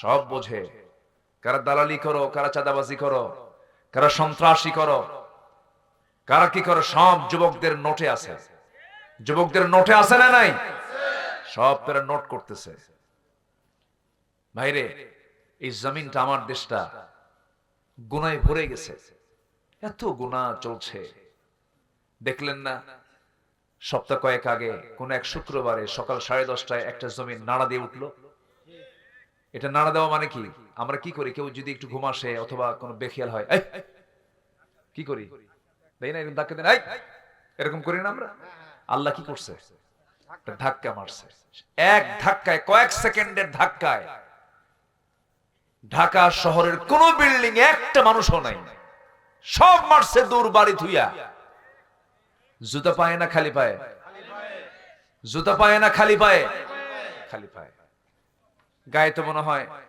শার্ট প্যান্ট কোটটাই সব ছিল না ছিল কিছু যা ছিল রাতে গায়ে ওই দিয়েই মারছে দৌড় চলে গেছে বাড়ি থেকে বের হয়ে ফকির হয়ে রাস্তায় দাঁড়ায় আছে কি হলো এটা এই যে ঘর থেকে জুতা খুইলা যে দৌড় মারছে কার ভয় আল্লাহর ভয়ে কি কয় এটা আল্লাহর ভয়ে দৌড় মারছে মরার ভয় মরার যদি মরে যাই এই ভয়ে মারছে দৌড় আল্লাহর ভয়ে যদি বের হতো এটা এই সময় বের হতো না ফজরের সময় বের হতো কোন সময় বের হতো আর ফজরও যদি বের হতো আল্লাহ হয়তো বা এই ভূমিকম্প দিতেনই না কি কথা কি বোঝা গেল কথা ক্লিয়ার ভূমিকম্প কখন হয় কি কথা কি বুঝতেছেন কেউ যদি বেখিয়াল হয় অথবা অন্য কি করো সতর্ক এই ভূমিকম্পের মালিক কে একদিন কি ভূমিকম্প হবে না আরো বড় ধাক্কা হবে না এমন ধাক্কা হবে সূর্য সংকুচিত হয়ে যাবে। এই আয়াতগুলো আমাকে খুব কাঁদায়, খুব টেনশন করি আমি যখন এগুলো পড়ি না, আমপারার এই সূরাগুলো, আমার রাসূল খুব কাঁদতেন এগুলো পড়তে পড়তে, কেঁদে ফেলতেন। ওই আয়াতগুলো কত ভয়ঙ্কর। إذا الشمس كورت وإذا النجوم انكدرت إذا السماء انفطرت وإذا الكواكب انتثرت إذا زلزلت الأرض زلزالها وأخرجت الأرض أثقالها وقال الإنسان ما لها জমিন প্রকম্পিত হবে, জমিন কম্পমান হবে, নড়ে যাবে, জমিন তার ভিতরের সবকিছু উদ্গীরণ করে দেবে। এই যে প্রশান্তের নাম আমরা শুনেছি, প্রশান্ত মহাসাগরের নিচে আল্লাহ পাক আগুন রেখে দিয়েছেন চুলার মতো করে। যদি আগুন না রাখতেন প্রশান্তের পানিগুলো সব আইস হয়ে যেত, সব বরফ হয়ে যেত, নৌযান চলতো না, জাহাজগুলো চলতো না। কিন্তু কিয়ামত যখন শুরু হয়ে যাবে, সমস্ত ভিতরের সমস্ত আগুনের লাভাগুলো সব উদ্গীরণ হয়ে যাবে, সব ব্লাস্ট হয়ে যাবে, সব বের হয়ে যাবে। সেই সময় মানুষ এই কঠিন দৃশ্যগুলো দেখে বলবে ওয়াকালাল ইনসানু মা লাহা, এত কিছু করলাম সব তো মাটির সঙ্গে মিশে গেল, সব তো ধ্বংস হয়ে গেল, কিছুই থাকবে না, শুধু থাকবেন যিনি, তিনি আমার চিল্লায় বলুন কে। কুল্লু মান আলাইহা ফান ওয়া ইয়াবকা ওয়াজহু রাব্বিকা যুল জালালি ওয়াল ইকরাম। জোরে বলুন ফাবিআইয়ি আলা ইয়া রাব্বিকুমা তুকাযযিবান। ঠিক থাকবেন কে বলেন? আমরা যে জমিনে থাকি, এই জমিন কিন্তু শান্ত নয়, চরম চঞ্চল, চরম অস্থির এই জমিন। এই জমিনের নিচে এক অবিরাম রহস্যময় টেকটনিক গতির খেলা চলছে। এই টেকটনিক প্লেটগুলো একে অপরের সঙ্গে যখন সংঘর্ষ করে অথবা সরে গিয়ে জমে থাকা শক্তি হঠাৎ সৃষ্টি হয়ে যায়, হঠাৎ একটা শক্তিশালী শক ওয়েভ সৃষ্টি হয়, পুরা জমিনকে কাঁপিয়ে তোলে। আল্লাহ রাব্বুল আলামিন এই কম্পমানটা যদি কয়েক সেকেন্ড না করে, যদি সেই দিন, যদি শুক্রবারে পৃথিবী ধ্বংস হবে শুক্রবারে, সেই দিন যদি মাঝে মাঝে চিন্তা করে এই বিষয়গুলো 11 সেকেন্ড না হয়ে যদি সেটাকে আরো 50 সেকেন্ড বাড়ায় যদি 1 মিনিট হতো, আগামী 100 বছরেও ঢাকা এই চিত্রে ফিরে আসতে পারতো না। ক্ষমতা কার? আসতে বলবেন না, ক্ষমতা কার? এই জমিন যেন না কাঁপে, এই জমিন যেন না নড়াচড়া করে আল্লাহ রাব্বুল আলামিন সেজন্য পৃথিবীর বিভিন্ন জায়গায়, জমিনের বিভিন্ন জায়গায় আল্লাহ রাব্বুল আলামিন মাঝে মাঝে তিনি পাহাড় সৃষ্টি করে দিয়েছেন। রাজশাহীর মানুষ বুঝবে না, পাবনার মানুষ বুঝবে না, সিরাজগঞ্জ বুঝবে না, রংপুর দিনাজপুর বুঝবে না, কারণ এলাকায় পাহাড় নাই, সমতল বেশি। কিন্তু আপনি যখন পাহাড়ি এলাকায় চলে যাবেন, সিলেট যাবেন, আপনি যখন চলে যাবেন চিটাগাং এর দিকে যাবেন, ঘন ঘন পাহাড় কে দিয়েছেন বলেন? আল্লাহ দিয়েছেন। কেন দিয়েছেন? ওয়ালকা ফিল আরদি রাওয়াসিয়া আন তামিদা বিকুম ওয়া আনহারাম ওয়া সুবুলাল লাআল্লাকুম তাহতাদুন। জোরে বলুন আল্লাহু আকবার। সূরাতুন নাহল আয়াত নাম্বার 15 আল্লাহ রাব্বুল আলামিন বলেন, তিনি জমিনে স্থাপন করেছেন সুদৃঢ় পর্বতমালা, যাতে তোমাদের নিয়ে জমিন যেন হেলে না যায়, নড়াচড়া না করে। ঘরের চালের টিন যেমন আটকানোর জন্য পেরেক দিয়ে আটকাতে হয়, আল্লাহ রাব্বুল আলামিন এই জমিনটাকে নড়াচড়া বন্ধ করার জন্য ঘন ঘন পাহাড় দিয়েছেন। সেই পাহাড়গুলো দেখতে আমরা যা বাহ্যিক থেকে দেখি, যে পাহাড়টা বাইরে থেকে যতটুকু দেখি, এটা হলো 10%, তার ফাউন্ডেশন হলো 90%, 90%। যেরকম সুবহানাল্লাহ। পাহাড়টা যা দেখি এটা হলো 10 ভাগ, আর বাকি 90 ভাগই হচ্ছে এর নিচের ফাউন্ডেশন। কেউ তো সুবহানাল্লাহ বললেন না। আপনার বাড়ি 10 তলা, নিচে ফাউন্ডেশন দিয়েছেন কি 90 ভাগ বেশি? না, বিল্ডিংটাই বেশি করেছেন আর ফাউন্ডেশন দিয়েছে এই তো একটা গুতা মারলেই সব শেষ হয়ে যাবে, একদম বাঁকা সিধ হয়ে পড়ে থাকবে। কিন্তু আল্লাহর ফাউন্ডেশন দেখেন, পাহাড়গুলোকে নিচে রেখেছেন 90 ভাগ আর উপরে রেখেছেন মাত্র 10 ভাগ। আল্লাহর ফাউন্ডেশন কত মজবুত, পৃথিবীকে যেন নড়াচড়া না করে, পৃথিবীকে শান্ত রাখার জন্য। সুবহানাল্লাহ বলা যাবে না ভাই? 10 ভাগ আর উপরে রেখেছেন মাত্র 10 ভাগ। আল্লাহর ফাউন্ডেশন কত মজবুত, পৃথিবীকে যেন নড়াচড়া না করে, পৃথিবীকে শান্ত রাখার জন্য। সুবহানাল্লাহ বলা যাবে না ভাই? কে করে দিয়েছেন? কে করে দিয়েছেন?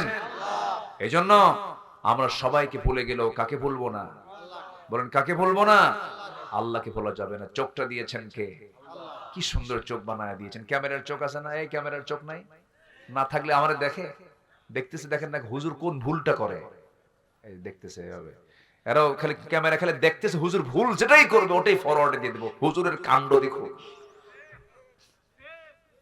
ঠিক হলো এটা? ঠিক ঠিক না তো, যেটা ভুল হবে এটা তো আচ্ছা সারাক্ষণ দেখছে। ক্যামেরার যেমন চোখ আছে আমাদেরও চোখ আছে। আমাদের চোখটা আর ক্যামেরার চোখটা কোনটা মজবুত বলেন? বলেন কাদের চোখ মজবুত? আমাদের। আমাদের যে অ্যাঙ্গেল, আমাদের যে লেভেল, এটার ধারে পাশেও নাই ক্যামেরা তোমাদের। কি ঠিক কি না? হ্যাঁ, একটু বলি দেখেন, কি কষ্ট পাচ্ছেন নাকি আপনারা? আমাদের চোখের ভিতরে আল্লাহ রাব্বুল আলামিন কেমিক্যাল দিয়েছেন। আল্লাহ জামা রব, মনোযোগ দিয়ে কথাগুলো শুনবেন। দিলের কান, দিলের চোখ দিয়ে, দিলের কান দিয়ে মনোযোগ দিয়ে শুনবেন, দেখবেন। একটু কান দিয়ে শোনেন, মনোযোগ দিয়ে একটু শোনেন। আমার বন্ধুগণ, আমরা এই চোখটাকে কিন্তু 1 মিনিটে একবার দুবার না, 15 থেকে 20 বার পলকটা ফেলি। 15 থেকে 20 বার পলক ফেলি। এই পলক শুধু পড়েই না, প্রতিটা বার পড়ার সময় চোখ থেকে পানি নির্গত হয়, পানি বের হয়। সেই পানিটা সারা দিন 24 ঘন্টায় সে পানির পরিমাণ হলো 1 মিলিলিটার। সুবহানাল্লাহ বলা যাবে না? 1 মিলিলিটার চোখের পানি বের হয়।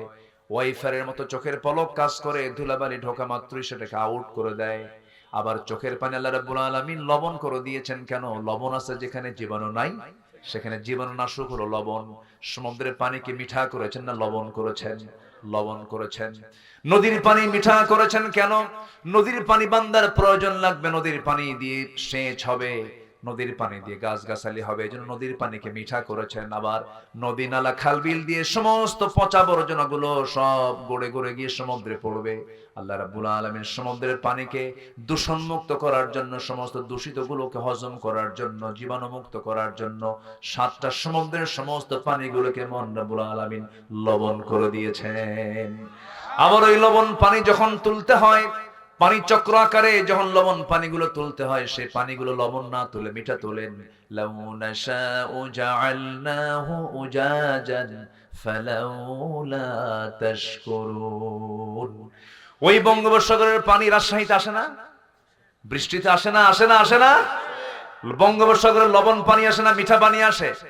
মিঠা পানি পুঠিয়ার ওই অমক কৃষকের সলিমুদ্দিন 4 শতক ধুলাই মলিন জমিনটাকে আল্লাহ পাক সজীব করে দেন, ভেজায় দেন, সিক্ত করে দেন। মিঠা পানি না লবণ পানি? মিঠা পানি ফিল্টারিং করলেন কে? আসতে বলবেন না কে? আমি খাই মিঠা পানি, আবার চোখের মধ্যে দিলেন কি পানি? লবণ পানি। এটাকে লবণ করে দিলেন কে? আল্লাহ। আমরা তো এগুলো ভাবি না। আল্লাহ রাব্বুল আলামিন এই চোখের পানি যদি লবণ না করে মিঠা করতেন, সবার চোখ কানা হয়ে যেত। 800 কোটি মানুষ যদি কানা হতো, দুনিয়া চলতো? চলতো দুনিয়া? চোখের সহজে অসুখ হয় না, চোখের সহজে রোগ হয় না। চোখের সমস্যা হয় সাধারণত 50 বছরের পরে গিয়ে, 40 বছরের পরে গিয়ে চোখের সমস্যা হতে পারে। কিন্তু চোখটাকে আল্লাহ রাব্বুল আলামিন ফ্রেশ রেখে দিয়েছেন। এই চোখের মধ্যে আল্লাহ রাব্বুল আলামিন লাইসোজাইম নামের এক প্রাকৃতিক অ্যান্টিবায়োটিক দিয়েছেন, যা চোখকে ব্যাকটেরিয়ার আক্রমণ থেকে রক্ষা করে। মানুষ যখন কান্দে চোখ থেকে পানি বের হয়, আল্লাহর ভয়ে যখন দিল কাঁপে তখন চোখ থেকে পানি বের হয়। এই অশ্রু আবার চোখের বাইরের অংশে পুষ্টি অক্সিজেন সরবরাহ করে, কারণ কর্নিয়াতে রক্তনালী থাকে না। তাই চোখের জল চোখকে রক্ষা করে শুকিয়ে যাওয়া, ক্ষয়, ব্যাকটেরিয়াল আক্রমণ থেকে। সুবহানাল্লাহ বলা যাবে না? যেরকম সুবহানাল্লাহ। আমাদের 2 চোখে আছে 27 কোটি 40 লাখ ফটো রিসেপ্টর। 27 কোটি 40 লাখ ফটো রিসেপ্টর নামক শ্রমিক আমাদের চোখে নিয়মিত কাজ করে যাচ্ছে 24 ঘন্টা। যেরকম সুবহানাল্লাহ। প্রত্যেক ব্যক্তির 2 চোখে এই কাজটা করে যাচ্ছে। আমার বন্ধুগণ, এই ক্যামেরা কয়টা রং ধারণ করবে? আর আমার আপনার চোখে মহান রাব্বুল আলামিন 1 কোটি রং চেনার ক্ষমতা দিয়েছেন। 1 কোটি। সুবহানাল্লাহ। কে দিয়েছেন? এই চোখের দৃষ্টি সীমা পাই 200 ডিগ্রি পর্যন্ত বিস্তৃত। 200 ডিগ্রি। কত ডিগ্রি? তোমারটা কয় ডিগ্রি? নাই তো। আমার বন্ধুগণ, আল্লাহ রাব্বুল আলামিন মানুষের চোখের মধ্যে প্রায় 576 মেগাপিক্সেল দিয়েছেন। 576 মেগাপিক্সেল আছে ক্যামেরা। সম্ভব? সম্ভব না। সুবহানাল্লাহ বলা যাবে না ভাই? কে দিয়েছেন? এখন আল্লাহ বান্দাকে প্রশ্ন করছেন, আলাম নাজআল লাহু আইনাইনি ওয়া লিসানান ওয়া শাফাতাইনি ওয়া হাদাইনাহুন নাজদাইন। জোরে বলুন আল্লাহু আকবার। বান্দা টানা টানা টানা চক্ষু দিলাম, সুন্দর দুটো ঠোঁট দিলাম, সুন্দর একটা জিহ্বা দিলাম, জিহ্বার ভিতরে জিহ্বার চতুর্দিকে ভিজা করে দিলাম। মুখের মধ্যে লালা দিয়েছেন কে? লালাটার স্বাদ কেমন? লালা কি লবণ, মিঠা না তিতা? কি পাইনসা? কে যেন পাইনসা কইল? হ্যাঁ, কোনো স্বাদ নাই। এটা কে করে দিয়েছেন? তাহলে চোখেরটা কি লবণ আর জিহ্বারটা কি পাইনসা, আর কানেরটা কি? কানে কানে ময়লা আছে না? কানের ময়লা কি বলেন? কানের ময়লাকে কি বলে এলাকায়? খোল। গরু খায়। এই ময়লা সেই ময়লা নয়, এই ময়লা কাজের ময়লা। এই ময়লাকে আল্লাহ রাব্বুল আলামিন তিতা করে দিয়েছেন। যদি মিষ্টি করে দিতেন, তিতা এটা এটা কিন্তু স্বাদ কিন্তু তিতা। খান নাই তো বুঝবেন কি? আমিও খাই নাই, কিন্তু আমি জানি যে এটা তিতা। এই তিতা কেন করেছেন? তাহলে চোখেরটা লবণ, মুখেরটা হলো পাইনসা, স্বাদ ছাড়া। কানেরটা হলো তিক্ত করে দিয়েছেন কেন? আপনি রাতের বেলা ঘুমিয়ে পড়বেন, ঘুমানোর সঙ্গে সঙ্গে আপনার তো কোনো সেন্স নাই। যদি আপনার কানের ময়লাটা, যদি ইয়ারক্সটা যদি সুইট হতো, মিষ্টি হতো, সমস্ত পিঁপড়া জমা হতো কোথায় গিয়ে বলেন? কানে। কান সাফ করবেন না, ঘুম পারবেন? হঠাৎ করে কোনো কানা পিঁপড়া, কি কি পিঁপড়া, কোন কানা পিঁপড়া যদি কানের মধ্যে ঢুকেই যায়, ঢোকার পরে যখন দেখবে তিতা থাকবে না, তাড়াহুড়ো করে বের হয়ে চলে আসবে। আল্লাহ রাব্বুল আলামিন আপনার কান শুধু বানায় দেন নাই, কানটাকে সিকিউরিটি করে এটাকে এখানে আল্লাহ রাব্বুল আলামিন সেই পদার্থ রেখে দিয়েছেন। যেরকম সুবহানাল্লাহ। কে? কার অবদান? কার অবদান? আল্লাহর অবদান। আল্লাহ কান দিলেন, সিকিউরিট করলেন, চোখ দিলেন, নিরাপত্তা দিলেন, জিহ্বা দিলেন, স্বাদ দিয়ে দিলেন। এই স্বাদ, কত স্বাদ দিয়েছেন আল্লাহ পাক। একটা জিহ্বার ভিতরে মেশিন হলো, একটা মেশিন সেট করেছেন। জিহ্বার ভিতরে হাজার প্রকার খাবার জিহ্বায় আসে, হাজার প্রকার স্বাদের সমস্ত তথ্য জিহ্বা জানায় দেয় ব্রেনকে। যেরকম সুবহানাল্লাহ। আমার বন্ধুগণ, বিমান সুন্দর না পাখি সুন্দর? আজ থেকে মানে বিমান সুন্দর না পাখি সুন্দর? বিমান থেকে পাখি না পাখি থেকে বিমান? বলেন বলেন বলেন। আচ্ছা বলেন তো, যদি ঢাকা থেকে বিমান এসে যদি বলে পুঠিয়ায় নামবো, উপায় আছে? যদি বলে নাটোর নামবো, উপায় আছে? যদি বলে সিরাজগঞ্জ নামবো, উপায় আছে? যদি বলে টাঙ্গাইল নামবো, উপায় আছে? যদি বলে চাঁপাইনবাবগঞ্জ নামবো, উপায় আছে? নামতে হবে পবা। নামতে হবে কোথায়? ওটা পবার মধ্যে না? নৌহাটা তো পবার মধ্যেই তো, পবা উপজেলার মধ্যেই তো। পবায় নামতে হবে, এয়ারপোর্টে নামতে হবে। একটা বড় এয়ারপোর্ট লাগবে, এছাড়া মানুষের বিমান নামবে না। আর আল্লাহর বিমান নামতে এই যে পাখিগুলো, কোনো কিছু লাগে, কিছু কোনো পোর্ট লাগে, রাডার লাগে, অনুমতি লাগে, আসবো নাকি দেখেন তো, বাজে নাকি, এরকম কিছু হয় না। আপনার ঘরের ভিতরে ভেন্টিলেটরের মধ্যে বাবুই পাখি বাসার পেশে কোন একটা পাখি বাসা চট করে এসে নেমে পড়লো, ল্যান্ডিং করলো, ফ্লাইং করলো, কোনো কিচ্ছু লাগে না, কোথাও কোনো গ্যাঞ্জামও লাগে না, কোনো ধাক্কাও লাগে না, কোনো অ্যাক্সিডেন্টও হয় না। যেরকম সুবহানাল্লাহ। কোনটা কোনটা উন্নত, বিমান না পাখি? আলাম ওয়া আরসালা আলাইহিম তায়রান আবাবিল তারমিহিম বিহিজারাতিন মিন সিজিল। আমি সিজিল নামক বোমা ওই বিমানের মধ্যে দিয়েছি, ওখান থেকে নিক্ষেপ করেছে, আর সেই বিমানটার নাম হলো আবাবিল। বিমানটার নাম কি? আবাবিল। সম্মানিত ভাইরা, একটা পাখি আছে, পেরেগ্রিন ফ্যালকন নামে একটা পাখি আছে, যে পাখিটা ঘন্টায় ওড়ে হলো 400 কিলোমিটার। এত আস্তে সুবহানাল্লাহ বললেন। তার ঢাকা এখান থেকে কত কিলোমিটার? 300 ধরেন, হ্যাঁ 220, হ্যাঁ 220-30 হবে। আচ্ছা, এখান থেকে রাজশাহী থেকে দূর হবে, তাহলে এখান থেকে ধরেন 220-30 কিলোমিটার দূরে ঢাকা। একটা পাখি পেরেগ্রিন ফ্যালকন যদি রওনা দেয়, 1 ঘন্টায় ওর আসা যাওয়া প্রায় হয়ে যাবে। একটা পাখি সুবহানাল্লাহ বলবেন না? তাকে রকেট বার্ড বলা যায়, পেরেগ্রিন ফ্যালকন। আর একটা চিতাবাঘ ঘন্টায় 112 কিলোমিটার বেগে দৌড়ায়, 112 কিলোমিটার, এটা চিতাবাঘ। এই পেরেগ্রিন ফ্যালকনটা যখন আকাশে ওড়ে, এখন এই যে উঠতেছে, বাতাস তো ঠিকই তার নাকের মধ্যে ঢুকছে, লাঞ্চ তো ফেটে যাওয়ার কথা, এত জোরে ঘোরে, এত জোরে ওড়ে, লাঞ্চ তো ফেটে শেষ হয়ে যাওয়ার কথা, লাঞ্চ তো ফাটে না। কেন ফাটে না, কি জন্য ফাটে না? আল্লাহ রাব্বুল আলামিন ওই পেরেগ্রিন ফ্যালকনের নাকের ভিতরে এমন প্রযুক্তি ব্যবহার করেছেন, এমন একটা হাড়ের ট্যাপ লাগায় দিয়েছেন, শক্ত হাড়ের ট্যাপ লাগায় দিয়েছেন। যখন সে দ্রুত গতিতে চলতে থাকে তখন যত বাতাস, সমস্ত বাতাসগুলো আগে ওই হাড়ের কাছে এসে ধাক্কা খায়, ধাক্কা খেয়ে গতিটা কমে যায়, আস্তে করে লাঞ্চে বাতাসটা ঢুকে যায়, লাঞ্চ ফাটে না। জোরে কোন সুবহানাল্লাহ।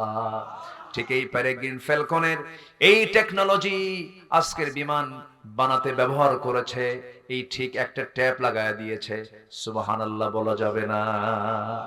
আমার বন্ধুগণ, সেই মহান রব্বুল আলামিন বলছেন, বান্দারে সব তো আমার দেওয়া, সব তো আমার দেওয়া নিয়ামত, তুমি ভোগ করো। আমাকে ছাড়া অন্য কাউকে চাও কেন? আমাকে ছাড়া তুমি অন্য কাউকে বলো কেন? আমি ছাড়া অন্য কারো কাছে তুমি ধারণা দাও কেন? সব চাহিদা আমি মিটায় দেব, সব আমি দিয়ে দেব। মাজারে মাজারে যাও কেন? বাচ্চা হয় না মাজারে যায় এমন লোক আমার দেশে মনে হয় নাই। গরু নিয়ে যায়, কি নিয়ে যায়? আছে নাকি এলাকায়?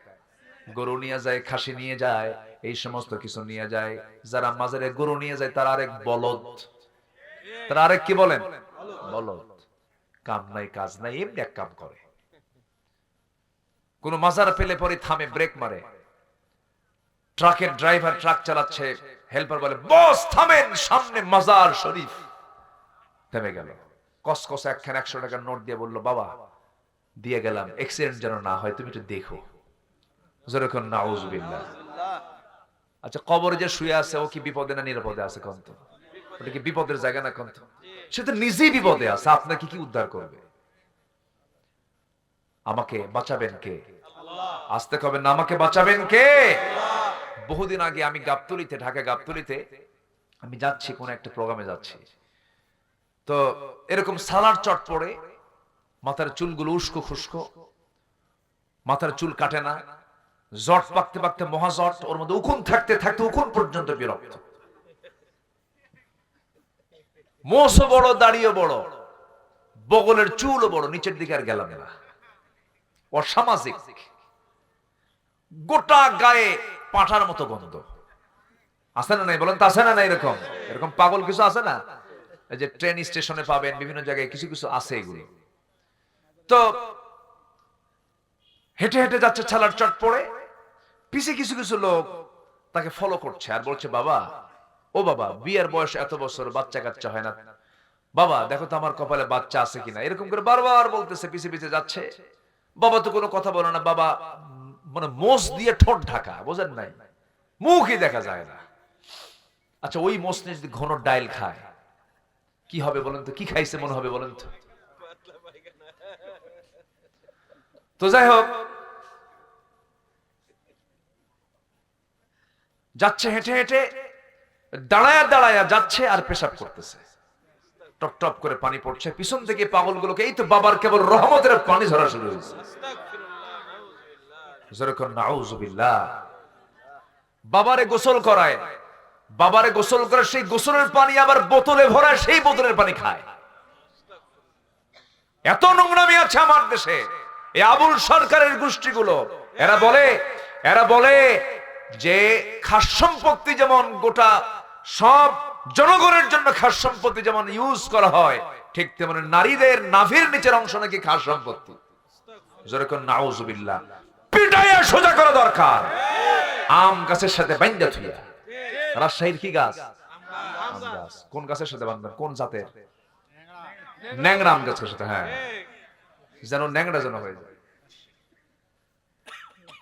বদমাইশ এগুলো। আমরা এগুলোর আশেপাশে যাব না। জোরে বলি ইনশাআল্লাহ। এক কথায় বলে দেই, অসামাজিক, ব্যক্তিত্বহীন, বেনামাজি, এরপরে পরিবার থেকে বিচ্ছিন্ন, এরকম ধরনের কোন পাগল কখনো আল্লাহওয়ালা হতে পারে না। কি কথা ক্লিয়ার? কথা কি ক্লিয়ার? এই পৃথিবীর 1 নম্বর ব্যক্তিত্ব সম্পন্ন মানুষ ছিলেন মুহাম্মদ সাল্লাল্লাহু আলাইহি ওয়াসাল্লাম। সবচেয়ে ব্যক্তিত্ব সম্পন্ন, তার কথা, তার স্মার্টনেস, তার আচরণ, তার হাঁটা, তার চলা, তার ফেরা, তার চাউনি, তার হাসি, তার কান্না, তার দোয়া, তার দান, তার দক্ষিণা, তার ব্যবহার, সব ছিল পৃথিবীর সেরা চরিত্র। সুবহানাল্লাহ বলেন। আর এই পাগলগুলো বলে যায় এরা নাকি আল্লাহওয়ালা, বদমাইশ এগুলো। আমার নবীজির আচরণটা কি ছিল? রাসূল কিন্তু পারিবারিক মানুষ ছিলেন, পরিবারকে খুব মহব্বত করতেন। নবীজি শেষ বিদায় নিয়েছেন কার কোলে? আম্মা জান আয়েশার কোলে, স্ত্রীর কোলে মাথা রেখে ঘুমিয়ে পড়েছেন। শেষ কথা বলেছেন স্ত্রীর সাথে, শেষ কথা বলেছেন মেয়েদের সাথে। সুবহানাল্লাহ বলবেন না? আর ওরা বউ বাচ্চা কিচ্ছু নাই, কোনো কিছুই নাই ওদের, আল্লাহওয়ালা হয়ে বসে আছে। বদমাইশ এগুলো। আমার বন্ধুগণ, যেই কাজটাই করতে যাব, রাসূলকে মডেল বানাবো। রাসূল কেমন করে খেয়েছেন, রাসূল কেমন করে হেসেছেন, রাসূল কেমন করে হেঁটেছেন, রাসূল কেমন দাড়ি রেখেছেন, রাসূল কেমন চুল রেখেছেন, রাসূল কেমন করে তাকিয়ে থাকতেন, রাসূল কেমন করে বসতেন, রাসূল কেমন করে খানা খেতেন, এটাই তো সুন্নাহ। আমার বন্ধুগণ, 5টা মিনিট আমি নবীর সম্পর্কে কথা বলতে চাই। একটা কথা আপনি মাথায় রাখবেন, চিন্তায়, চেতনায়, স্বপ্নে, ধ্যান ধারণায় যদি রাসূল আমার জীবনের যদি অনুপ্রেরণা না হন, আল্লাহর কসম, আল্লাহর ভালোবাসা কখনোই পাওয়া সম্ভব না। 2-2.5 মাস আগে মক্কা মদিনায় গিয়েছিলাম। মদিনায় সফর হলো, সাথে আমার একমাত্র ছেলেও ছিল। তাকে নিয়ে রাত 3টার দিকে আমি রাউদাতুম মিন রিয়াদিল জান্নার দিকে রওনা করলাম। রাউদাতুম মিন রিয়াদিল জান্নাহ, রাসূল বলেছেন মা বাইনা বাইতি ওয়া মিনবারি রাউদাতুম মিন রিয়াদিল জান্নাহ। আমার নবীজি বলেছেন আমার ঘর এবং ওই জামার মিম্বার যেখানে বসে রাসূল খুতবা দিতেন, বক্তব্য দিতেন, এইটুকু অংশকে বললেন এইটুকু অংশ হলো দুনিয়ার জিন্দেগির জান্নাতের টুকরা। আমি আমার ছেলেকে নিয়ে রওনা করলাম। ভিতরে ঢুকি, সময় বেশি পাওয়া যায় না, মাত্র 10 মিনিট সময় পাওয়া যায়। আল্লাহর কাছে বললাম, আল্লাহ আজকে ফজর পর্যন্ত এই জায়গায় থাকার তৌফিকটা দিয়ে দিও, আল্লাহ ব্যবস্থা করে দিও। আল্লাহর কাছে বললাম, আল্লাহর কি ফয়সালা, আমার দেশের বহু মানুষ মক্কা মদিনায় তারা পরিচ্ছন্ন কর্মীর কাজ করে, আছে না, আছে না, বহু পরিচ্ছন্ন কর্মীর কাজ করে। কিশোরগঞ্জ, ময়মনসিংহ, এরপরে নেত্রকোনার কিছু লোককে পেলাম সেই জায়গায়। আমাকে দেখেই যেন তারা চাঁদ পেয়ে গেল, একসঙ্গে ঝেঁকে এসে আমাকে সালাম দিয়ে বলল, হুজুর আপনি আসছেন, খুব খুশি হলাম ওয়াজ শুনি আপনার। তাই বললাম, ভাই একটু ভিতরে থাকা যাবে কিনা বেশিক্ষণ সময়? দেখি হুজুর ব্যবস্থা করছি। ওরা যে এত চালু আমি বুঝি নাই, যে ওখানকার যে প্রশাসক, সর্বোচ্চ যে ওখানকার যে দায়িত্বে আছে, অ্যাডমিনিস্ট্রেশনে আছে, তাকে গিয়ে এমন পাম দিছে, বুঝলেন? মানে পাম মানে কি, আমার দেশের মানুষ তো তেল মারতে পারে, বুঝলেন নাই, মানে এইদিকে খুব ফাস্ট, এমন তেল মারা মারছে, আমি যা না তার চাইতে ডাবল কইছে, বুঝলেন? তো অফিসার আমার কাছে এসে হাত টেনে ধরে রাউদাতুম মিন রিয়াদিল জান্নার যে মেইন পয়েন্ট, একদম প্রথম কাতারের প্রথম জায়গায় বসায় দিয়েছে। ইনটেক একটা জমজমের পানি দিল, ইনটেক একদম বোতল হাদিয়া, জমজমের পানি, কিছু খেজুর, কিছু আতর ওখানে দিয়ে দিল। প্রথম কাতারে বসলাম। আমি যেখানে বসে আছি ঠিক আমার বাম পাশেই আমার নবীর কবর। সেখান থেকে সর্বোচ্চ বড় জোর হবে 3 হাত, 3 হাত দূরেই আমার নবীর কবর, তিনি শুয়ে আছেন। বাম দিকে আমি একটু নজর দিলে নবীজির কবর, ডান দিকে নজর দিলে নবীজির মিম্বার। ঠিক একটা জায়গা, আমি ওই পয়েন্টে বসে আছি। আমার মনে হচ্ছিল যেন আমার নবীজির গায়ের সুগন্ধি আমার নাকে ধাক্কা খাচ্ছে, আমি ফিল করছি। আমি ডান দিকে তাকাই আর বাম দিকে তাকাই আর ভাবতেছি, আহারে এই জায়গায় রাসূল কত ঘোরাফেরা করেছেন, কত চলেছেন, হেঁটেছেন, কত স্বপ্ন দেখেছেন, বিশ্ব বিজয়ের সূচনা ঘটেছে ওই জায়গা থেকে। বারবার আমি ফিল করছিলাম। আমি ওই জায়গায় বসে আমি আমার কথা বলছি যেন আপনি এখান থেকে কিছু নিতে পারেন। আমি আমার প্রদর্শনের ছাড় জন্য আমি বলছি, আল্লাহি, আল্লাহ সাক্ষী, আমি ওই জায়গায় বসে আমি 1 নম্বর দোয়া করেছি, আল্লাহ তুমি আমার জন্ম দিয়েছো বাংলাদেশে, মৃত্যু কোথায় হবে, বিআই আরদিন তামুত, আমি জানি না, তবে আমার মৃত্যু যেন আমার প্রাণের যে প্রিয় রাসূলুল্লাহর মদিনায় যেন আমার মৃত্যু হয়। এই দোয়াটা আমি করে এসেছি। সম্মানিত ভাইরা, আল্লাহর কসম করে বলি, কোন ব্যক্তির মুহাব্বত যদি তার জীবনের চাইতে রাসূলের প্রতি ভালোবাসা বেশি হয়, সে ব্যক্তি জান্নাতি। জোরে বলি সুবহানাল্লাহ। সাহাবীদের যত সম্মান আল্লাহ পাক দিয়েছেন, যতগুলো কারণ, এর মধ্যে আমার কাছে মনে হয় সবচাইতে এক নাম্বার কারণ হলো সত্যি তারা জীবনের চাইতে রাসূলকে বেশি মহব্বত করেছে। চেতনায় রাসূলকে রাখতে হবে।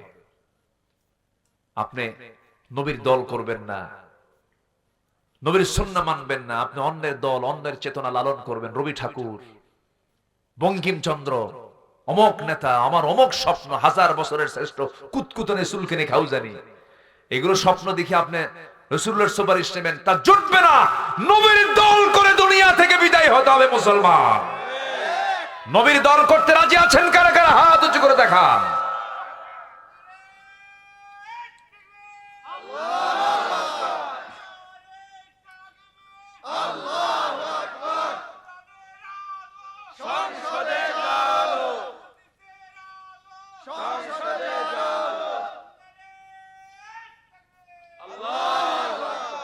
প্যাঁচ কি কম লাগাইছে 16 বছর? জাতির পিতা নিয়েও প্যাঁচ লাগাইছে। তো আস্তে কোন কেন, ঠিক কিনা? আমাদের জাতির পিতা কে? আরো জোরে বলেন, আরো জোরে বলেন। ওরা বলে বাংলাদেশের জাতির পিতা। সম্মানিত ভাইয়েরা, জাতির পিতা এটা সিলেকশন কে করেছেন? কে করেছেন? মিল্লাতা আবিকুম ইব্রাহিম হুয়া সাম্মাকুমুল মুসলিমিন। আমরাও কি? আমরাও মুসলমান। আমরাও কি বলেন? ইব্রাহিম মুসলমান, আদম মুসলমান, আমরাও কি? মুসলমান। আমরা এক থাকবো, জোরে বলি ইনশাআল্লাহ। আলেমরা এখন এক। প্রায় প্রায় বলতেন আপনারা যে আলেমরা তো এক হয় না, আপনারা এখন, আমরা সবাই এক এখন, ঠিক কিনা বলেন?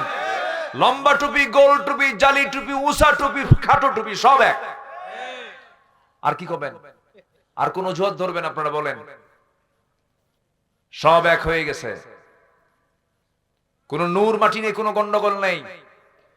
3 রাকাত, 1 রাকাত, 20 রাকাত, 8 রাকাত, দোয়া আছে, দোয়া নাই, ফরজ নামাজের পরে দোয়া করবে কি দোয়া করবে না এগুলো দেখার সময় নাই। আগামীর বাংলাদেশকে আমরা কোরআনের বাংলাদেশ হিসেবে সাজাতে চাই। আল্লাহ কবুল করুন, আল্লাহ কবুল করুন, আল্লাহ কবুল করুন। আমাদেরকে কথা বলতে দেয়নি 16 বছর, বহু অত্যাচার করেছে, মঞ্চ থেকে ধরে নিয়ে চলে গেছে, মঞ্চ আমাকে লক্ষ্য করে গুলি করেছে, অনেক আলেমকে অঙ্গহানি করেছে, আলেমদের চোখ তুলে নিয়েছে, অনেক কিছু করেছে।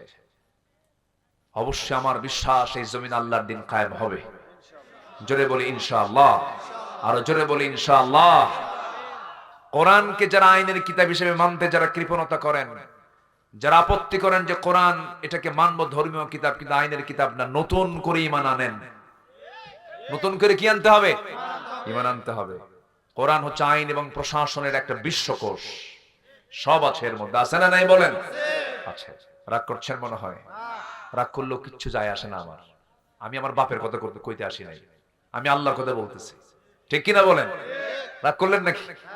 রাগ করা যাবে না। অনেকে শেষে কয়, ভাই আমার কথায় যদি কেউ কষ্ট পান, মা আপনি কি আপনার বাপের কথা বলতে আসছেন যে মাপ চাবেন আপনি? আমি কার কথা বলতে আসছি? আমি মাপ চাবো কেন? মাপ চাবো কার কাছে? মনে হয় রাগ করলেন আপনারা? রাগ করা যাবে না। আমি খুব দরদ নিয়ে কথা বলছি। আল্লাহ আমাদের আমল করার তৌফিক দান করুন। তাহলে আল্লাহর হক আদায়ের জন্য 10টা কাজ, এর মধ্যে 1 নাম্বার কাজ কেবল শেষ হলো, শিরিক করা যাবে। কোন মাজারে কোন কিছুতে কোনো কিছু মান্নত করা, এগুলো করা জায়েজ নাই। শনিবারে বাঁশ কাটা যাবে না। হ্যাঁ যাবে। সকালে বাকি দেওয়া যাবে না, যাবে কি না? বৃষ্টির দিন বিয়ে করলে সারা জীবন ওর চোখের পানি ফুরবে না। ট্রাকের পিছনে সেরা জুতা, ট্রাকের পিছনে কি জুতা? সেরা জুতা। একদিন বললাম এক ট্রাকের ড্রাইভারকে ডাক দিয়ে বললাম, ওই ট্রাকের হোটেল আছে না কিছু? রাতের বেলা আমরাও তো বসি ওগুলোতে, মানে রাতের বেলা আমরা তো নিশি কুটুম, বোঝেন নাই? রাতে আমরা জেগে জেগে থাকি, পুলিশ থাকে আর আমরা থাকি, আর শিয়াল থাকে মাঝে মাঝে। রাত্রে বেলা এভাবে ঘোরাঘুরি হয়তো, অশেষে চলে যায় সারা রাত, ফজর পর আবার ঘুমাতে হয়। তো এক ট্রাকের ড্রাইভারকে বললাম, ভাই তোমার এই ট্রাকের পিছনে ছেঁড়া জুতা রাখার রহস্য কি? হুজুর, বদনজর থেকে বাঁচার জন্য। বদনজর থেকে বাঁচার জন্য কি জুতা? ছেঁড়া জুতা। না সূরা নাস বলেন, কি কি বলেন? বদনজর থেকে বাঁচার জন্য কোন সূরা বলেন? সূরা ফালাক, সূরা নাস। সব বদনজর থেকে আল্লাহ পাক হেফাজত করবেন, এটা কার ওয়াদা? আর ও কি ঝুলায় রাখছে? হ্যাঁ, সেরা যেটা, এটা কি হলো বলেন তো? শিরিক হলো। বিসমিল্লাহ গলত। আচ্ছা, বিসমিল্লাহর কোনো গলত আছে? এটা কি হলো বলেন তো? শিরিক হলো। বাবা লক্ষ্মী সোনা, লক্ষ্মী কাদের দেবতার নাম? অন্য ধর্মের, এটা কি বলা যাবে? কথার কি হলো? কথার কি হয়ে গেল? শিরিক হলো। এইভাবে অনেক বহু শিরক আমাদের মুখ থেকে অবলীলায় বের হয়ে যায়। আমরা শিরক থেকে আমরা বাঁচবো। আল্লাহর আইন ছাড়া অন্য কোন আইন মানলে এটা কি হবে? শিরিক হবে। আল্লাহ পাক আমাদেরকে আল্লাহর আইন মেনে, সে আল্লাহর আইন যারা প্রতিষ্ঠা করতে চায় সেই দলের শামিল হওয়ার তৌফিক দান করুন। ইসলামে অবশ্যই সমর্থন আছে না নাই বলেন তো? সমর্থন আছে না নাই বলেন তো? আছে। সম্মানিত ভাইয়েরা, আপনি একটা চোরকে চেয়ারে বসায় দিলেন, চেয়ারম্যানের চেয়ারে চোরকে বসালেন। চোর চেয়ারম্যানের চেয়ারে বসে জন্মের চুরি করলো, মানে গম চোর, তেল চোর, রাস্তার টাকা চোর, সব চুরি করে শেষ করলো। আপনি যে সমর্থন দিলেন, আপনার আমলনামায় তো সওয়াব হবে না? হ্যাঁ, বরঞ্চ সওয়াবের অংশ না পাপের অংশ? আর ভালো কাজ করে সওয়াবের অংশ পাবেন। তাহলে এটা কি দ্বীনের কাজ না? বলেন, এটা কি দ্বীনের কাজ কিনা বলেন? আপনি এটাকে দ্বীনের কাজ মনে করেন না কেন? আপনি কেন রাজনীতিকে পৃথক করতে চাচ্ছেন? যারা ইসলাম থেকে রাজনীতিকে পৃথক করতে চায় তাদের দ্বারাই স্বৈরাচার প্রতিষ্ঠা হতে পারে। জুদা হো দিন সিয়াসত সে তু রহ জাতি হে চেঙ্গেজি। আল্লামা ইকবাল বলেছেন, যখন দিন থেকে ইসলামকে, কি বলে, দিন থেকে যখন রাষ্ট্রকে যখন সরিয়ে দেওয়া হয়, সেই জায়গায় চেঙ্গিস খানের স্বৈরাচারী শাসন সেখানে কায়েম হয়ে যায়। যা মাথায় রাখতে হবে। আমরা শিরকের কাছে যাব না, জোরে বলি ইনশাআল্লাহ। নাম্বার 2 হলো আল্লাহর প্রতি ঈমান আনা এবং তার উপরে দৃঢ় থাকা। ঈমান আনা সহজ, কিন্তু ঈমান টিকে রাখা কঠিন। আল্লাহ রাব্বুল আলামিন এর জন্য বলছেন, আমি তাকেই জান্নাত দেব, শুধু ঈমান আনলে হবে না। আল্লাহ বলছেন, ইন্নাল্লাযীনা ক্বালু রাব্বুনাল্লাহু সুম্মা ইসতাকামু তাতানাসসালু আলাইহিমুল মালায়েকা আল্লা তাখাফু ওয়া লা তাহজানু ওয়া আবশিরু বিল জান্নাতিল্লাতী কুনতুম তুআদুন। জোরে বলুন আল্লাহু আকবার। হামিম সিজদা আয়াত নাম্বার 30। আল্লাহ রাব্বুল আলামিন বলেন, যারা ঈমান এনে, যারা বলল আমার রব আল্লাহ, এর উপরে টিকে থাকলো, আল্লাহ রাব্বুল আলামিন বলছেন ওই সমস্ত বান্দার জন্য আমি আল্লাহ জান্নাতের সংবাদ দিয়েছি। জোরে কোন সুবহানাল্লাহ। ঈমান আনা সহজ, টিকে থাকা। আসিয়া ঈমান এনেছেন, টিকে থেকেছেন, শহীদ হয়েছেন, কিন্তু স্বামীর সামনে, দুনিয়ার কারোর সামনে মাথা নত করেন নাই। আসিয়া কি শহীদ হন নাই? জীবন দেন নাই উনি? তার কি সম্মান কম ছিল নাকি? একজন দেশের প্রধানমন্ত্রী, একজন দেশের রাষ্ট্রপতির বউ, বলুন তো, একটা প্রশ্ন করব, বলুন তো, চেয়ারম্যান বড় না চেয়ারম্যানের বউ বড়?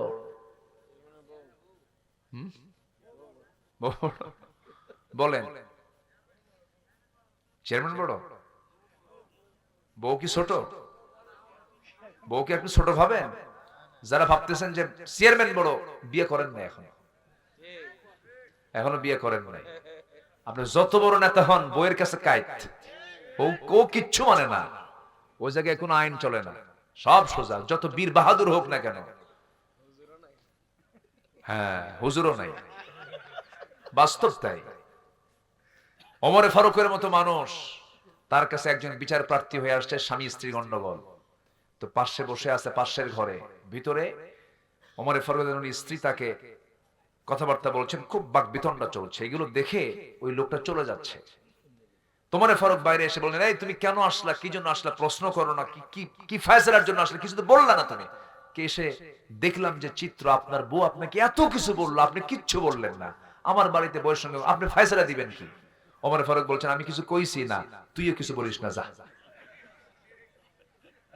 আল্লাহু আকবার।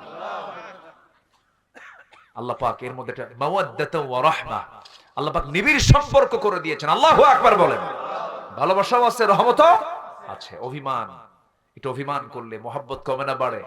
কথা কয় না, 3 ঘন্টা 4 ঘন্টা 12 ঘন্টা কথা নাই, চুপচাপ একদম ক্ষেপে আছে, দেখবেন একটা মুস্কি হাসি দিয়েছেন, মোহাব্বতটা এত গাঢ় হয়ে গেছে, আগের সব মোহাব্বতকে হার মেনে দিয়েছে। যেরকম আলহামদুলিল্লাহ। এটা কি অপরের বউ না নিজের বউ? হ্যাঁ, এটা যেন মনে থাকে আমার। আল্লাহ কবুল করুন, জোরে বলি আল্লাহুম্মা আমিন। আসিয়ার মতো মানুষ, তার স্বামী একজন দেশের প্রধান, এত বড় একটা পদ, রাষ্ট্রপতির পরেই হচ্ছে বইয়ের জায়গা, এত সম্মানজনক পদ, উনি এটাকে গ্রহণই করলেন না, উনি ইসলাম গ্রহণ করে নিলেন। ইসলাম যখন গ্রহণ করে নিলেন, ফার্স্ট লেডি অফ ইজিপ্ট ইমরাত ফিরাউন আসিয়া আলাইহিস সালাতু ওয়াস সালাম, সেই সময় যখন বলা হলো আসিয়া শুনতে পেলাম তুমি নাকি কালেমা পড়েছো, আসিয়া বলছেন শুনবেন কোন দেখেন না, আশহাদু আল্লা ইলাহা ইল্লাল্লাহ ওয়াহদাহু লা শারীকা লা। ফিরাউন সঙ্গে সঙ্গে বলল আসিয়া আমার মান সম্মান তুমি ডুবাইয়া দিলা, সব শেষ হয়ে গেল, আমার ঘরের মানুষ তুমি, তুমি যদি আমার বিরোধিতা করো আমি সব শেষ হয়ে যাব, দয়া করে ছেড়ে দাও এগুলো। আসিয়া বলছেন স্বামী আমার সংক্ষিপ্ত দুনিয়ার সফর, দুনিয়া থেকে বিদায় নেব, অনাবিল অনন্তকাল পড়ে আছে সে আখিরাত, আমি আপনাকে সেই আখিরাতের দাওয়াত দিচ্ছি, ওয়ালাল আখিরাতু খায়রুল লাকা মিনাল উলা। সঙ্গে সঙ্গে ফেরাউন বলছে আসিয়া আমি জানি তুমি সত্য, তুমি সত্য কথা বলছো, মুসাও সত্য, মুসার আল্লাহও সত্য, কিন্তু আমার চেয়ার যে আছে, আমার কি আছে, আমার চেয়ার যে আছে, চেয়ার তো ছাড়া যাবে না, চেয়ার তো কখনো হাতছাড়া করা যাবে না, আসিয়া দয়া করে তুমি আমার কথা শুনে নাও। আসিয়া বলছেন জান দেব কিন্তু ঈমান দেব না। সঙ্গে সঙ্গে হামানকে ডেকে, ফেরাউন হামানকে ডাক দিয়ে বলছে হামান এইদিকে আসো, কি করি কোনো বুদ্ধি পাচ্ছি না, বউকে তো মহব্বত করি, কি করা যায়। অফিরাউনা ওয়া হামানা ওয়া জুনুদাহুমা, হামান বলল ফেরাউন বুকের শত্রু, বড় শত্রু, বউটাকে এইরকম সুযোগ দেওয়া যাবে না, শেষ করে দিতে হবে। জল্লাদ ডাকা হলো, আইন পাশ হয়ে গেল, জল্লাদ তার করাত দিয়ে কপাল থেকে মাথা থেকে পা পর্যন্ত চিরে ফেলবে, সিদ্ধান্ত চূড়ান্ত হলো। এরপর শেষবারের মতো ফেরাউন এসে বলছে আসিয়া দাম্পত্যময় জীবন সুখময় ছিল, ভালোই ছিলাম আমরা, তুমি কেমন পেঁচ লাগায়া দিলা, দেখো শেষবারের মতো তোমাকে বললাম তুমি কি করবা বলো। আসিয়া বলতেন স্বামী আমার সম্মান করি আপনাকে, তবে একটা কথা জেনে রাখবেন আমার আল্লাহ কিন্তু আমার নাকের মধ্যে জান্নাতের ঘ্রাণ ঢুকায়া দিয়েছে। আল্লাহু আকবার। ফেরাউন অর্ডার দিয়ে দিল জল্লাদকে, করাত দিয়ে যখন চেরা শুরু করলো, মাথা থেকে ফিঙ্কি দিয়ে রক্ত পড়া শুরু হয়ে গেছে। সেই সময় ওই কঠিন মুহূর্তে আসিয়া আল্লাহর নামটা বলেন না, আসিয়া সেই সময় দোয়া করছেন, ওই কঠিন সময়ে তিনি দোয়া করতে বললেন না, সেই দোয়াটা আল্লাহ রাব্বুল আলামিন 4000 বছর আগের দোয়া আল্লাহ রাব্বুল আলামিন কোরআনে কোট করে বলছেন রব্বি বিনিলি ইনদাকা বাইতান ফিল জান্নাহ ওয়া নাজ্জিনি মিন ফিরআউনা ওয়া আমালিহি। আল্লাহ তুমি আমার জন্য বানায়া দাও একটা ঘর তোমার ঘরের সাথে। সুবহানাল্লাহ। আল্লাহকে কত কাছে টেনেছেন, আল্লাহ আমার কাছে না দূরে, বলেন বলেন কাছে না দূরে। এটা কি এক সময় না সব সময়? আজ থেকে এক সময় না সব সময়। এই যে জীবিত আছে এই সময় তিনি কাছে, মরার পরেও কাছে, কিন্তু মরার পরেও পৃথিবীর কেউ কাছে নাকি? কিন্তু আমার কাছে সব সময় যিনি, তিনি আমার কে? তিনি আমার আল্লাহ। আসিয়া তো কাছে টানলেন, আল্লাহকে বলছেন আল্লাহ তুমি আমার জন্য বানায় দাও একটা মাত্র ঘর, কিন্তু সেই ঘরটা হওয়া চাই তোমার ঘরের দেওয়ালের সাথেই একটা ছোট্ট ঘর দিয়ে দিও। আর তুমি আমাকে ফেরাউন থেকে, ফেরাউন অপকর্ম থেকে তুমি আল্লাহ আমাকে বাঁচাইয়া দিও। আমি দুনিয়া থেকে বিদায় নিচ্ছি। বিদায় দিলেন আসিয়া, আর দুনিয়াবাসীকে জানান দিয়ে দিল, দুনিয়ার মানুষগুলো তোমরা জেনে রেখেও ঈমানকে টিকে রাখার জন্য জীবনটা এমন করে হাসি মুখে দিয়ে দিতে হয়। যেরকম সুবহানাল্লাহ। আমার ভাইয়েরা, আমার বন্ধুগণ, অনেক কথা আছে এখনো। আল্লাহর হক হলো 10টা, 2টা বলে ফেললাম। ঈমান এনেছি, ঈমান নিয়ে টিকে থাকবো আমরা। মনে থাকবে তো সবার? ঈমান টিকে থাকবে, টিকে রাখার দরকার আছে না নাই বলেন? ঈমান কখনো বিক্রি করে দেওয়া যাবে না। মাত্র একটা বিড়ির প্যাকেটের কাছে ঈমান বেচে দেয়, আছে কি না? প্যাকেট পাইছে, ঈমান বেচে শেষ। যারা আমানতদারিতে নাই তার ঈমান আছে? যারা আমানতদারিতে নাই, লা ঈমান লিমান লা আমানাতা লাহ ওয়াল্লাযিনা হুম লিআমানাতিহিম ওয়া আহদিহিম রাউন। যারা আমানতদারিতে নাই তার ঈমান নাই, আর ঈমানদার যারা হবে তার আমানতদারিতে হবে। আপনি যাকে সমর্থন দিচ্ছেন এটা একটা আমানত না? আস্তে কোন, এটা আমানত কিনা বলেন? এই আমানতের খেয়ানত করা যাবে? যাবে না। যা খেয়ানত করছে আমরা আর করব না। সামনে আমার আমানতটাকে সঠিক জায়গায় প্রয়োগ করব। জোরে বলে ইনশাআল্লাহ। তাহলে এখন বলেন এই সমর্থন আমানত এটা কি ইসলামের মধ্যে আছে না নাই? উত্তর দিছে কি দেই নাই? দিয়ে দিলাম। আমরা ঈমান নিয়ে টিকে থাকবো। আপনার বাড়ি যাবেন না? আপনারা বাড়ি যাবেন না? একটা লোকও যায় নাই, জানেন? বুঝলাম না। আমি একটা এক্সট্রা মাহফিল আজকে পেলাম যে একটা লোক এ পর্যন্ত নড়ে নাই। বলি আলহামদুলিল্লাহ। ফজর পড়বেন তো সবাই? এখান থেকে ফজর পড়া যাবে না, এটা তো জানাজা সহ হবে। এটা কি আর সম্ভব? আচ্ছা, সবাই কি ফজর পড়বেন? বাড়িতে পড়বেন তো না মসজিদে পড়বেন? মসজিদ। জোরে বলি ইনশাআল্লাহ। আচ্ছা বলুন তো কোন ওয়াক্তে সবচেয়ে কম মুসল্লি আমার দেশের মসজিদে পাওয়া যায়? আর আমার দেশে কোন ওয়াক্তে মানুষ বাড়িতে বেশি থাকে? ফজরই তো। বলেন সবচেয়ে বাড়িতে বেশি ঘুমায় থাকে কোন সময় বলেন? ফজর। তাহলে ফজরেই বাড়িতে মানুষ বেশি থাকে, ফজরেই সবচেয়ে কম মুসল্লি মসজিদে পাওয়া যায়। তার লক্ষণ খুব ভালো না? আলহামদুলিল্লাহ নাকি? কি কবেন আপনারা? আপনার গ্রামকে নামাজি বানান, নামাজের গ্রাম বানায় দেন। যেদিন দেখবেন আপনার গ্রামটা জোহর আসর মাগরিব এশার চাইতে ফজরের মুসল্লি দিয়ে মসজিদ ভরে গেছে, আল্লাহর কসম করে বলে গেলাম আমি আব্দুল্লাহ আমিন, আপনার গ্রামে কোনো মাদক, নেশা, চোর, এরপরে সুদখোর, মদখোর, বেনামাজি, কি বলে এরপরে হচ্ছে বেপরদার কোন পরিবেশ আপনার গ্রাম থেকে আর একটাও থাকবে না, সব চলে যাবে। আল্লাহ পাক এই গ্রামকে নামাজের গ্রাম বানায় দেন। জোরে বলি আল্লাহুম্মা আমিন। তাহলে ঈমান এনেছি, আমরা ঈমানটাকে টিকে রাখবো। জোরে বলি ইনশাআল্লাহ। নাম্বার 3 হচ্ছে আল্লাহর হক হলো আল্লাহকে ভয় করা। কাকে ভয় করা? দুনিয়ার কোন প্রশাসন না, আল্লাহর ভয়। আল্লাহর ভয়। হাক্কা তুকাতিহি ওয়া লা তামুতুন্না ইল্লা ওয়া আনতুম মুসলিমুন। নাম্বার 4 হলো আল্লাহর বিচার ফয়সালা মেনে নেওয়া। কার বিচার ফয়সালা মেনে নেওয়া? ইনিল হুকমু ইল্লা লিল্লাহ। হুকুম হবে একমাত্র কার? আল্লাহ। নাম্বার 5 হলো সালাত কায়েম। কি কায়েম বলেন? সালাত। সালাত কার হক বলেন? সালাত কার হক? যাকাত কার হক? বান্দার হকে তো আসি নাই এখনো, একটু পরে আসবো। যাকাত কার হক? ওয়াফি আমওয়ালিহিম হাক্কুল লিসাইলি ওয়াল মাহরুম। আচ্ছা, নাম্বার 6 হলো হজ করা। কার হক? ওয়া আতিমুল হাজ্জা ওয়াল উমরাতা লিল্লাহ। তোমরা হজ করো, উমরা করো, কার জন্য? আল্লাহর জন্য। আর যাকাত দেবে কার হক? সাইল ওয়াল মাহরুম, অসহায় মিসকিন 8টা খাত আছে তাদের জন্য। আচ্ছা, রোজা রাখো, এটা কার হক বলেন? কার হক বলেন? as-sawmu li wa ana ajzi bihi ay ujza bihi। রোজা আমার জন্য, রোজার পুরস্কার আমি আল্লাহ নিজে দিয়ে দেব। সুবহানাল্লাহ বলেন। নাম্বার 8, অনেক লম্বা লম্বা কথা ছিল, তওবা করা। তওবা করা কার কাছে? এটা আল্লাহর হক। বান্দা আমার কাছে তওবা করবে, আমি তাকে maaf করে দেব। সবাই তওবা করতে রাজি আছেন তো ইনশাআল্লাহ? নাম্বার 9 হলো সমস্ত কিছুর উপরে আল্লাহকে ভালোবাসা। সকল কিছুর উপরে কাকে ভালোবাসা বলেন?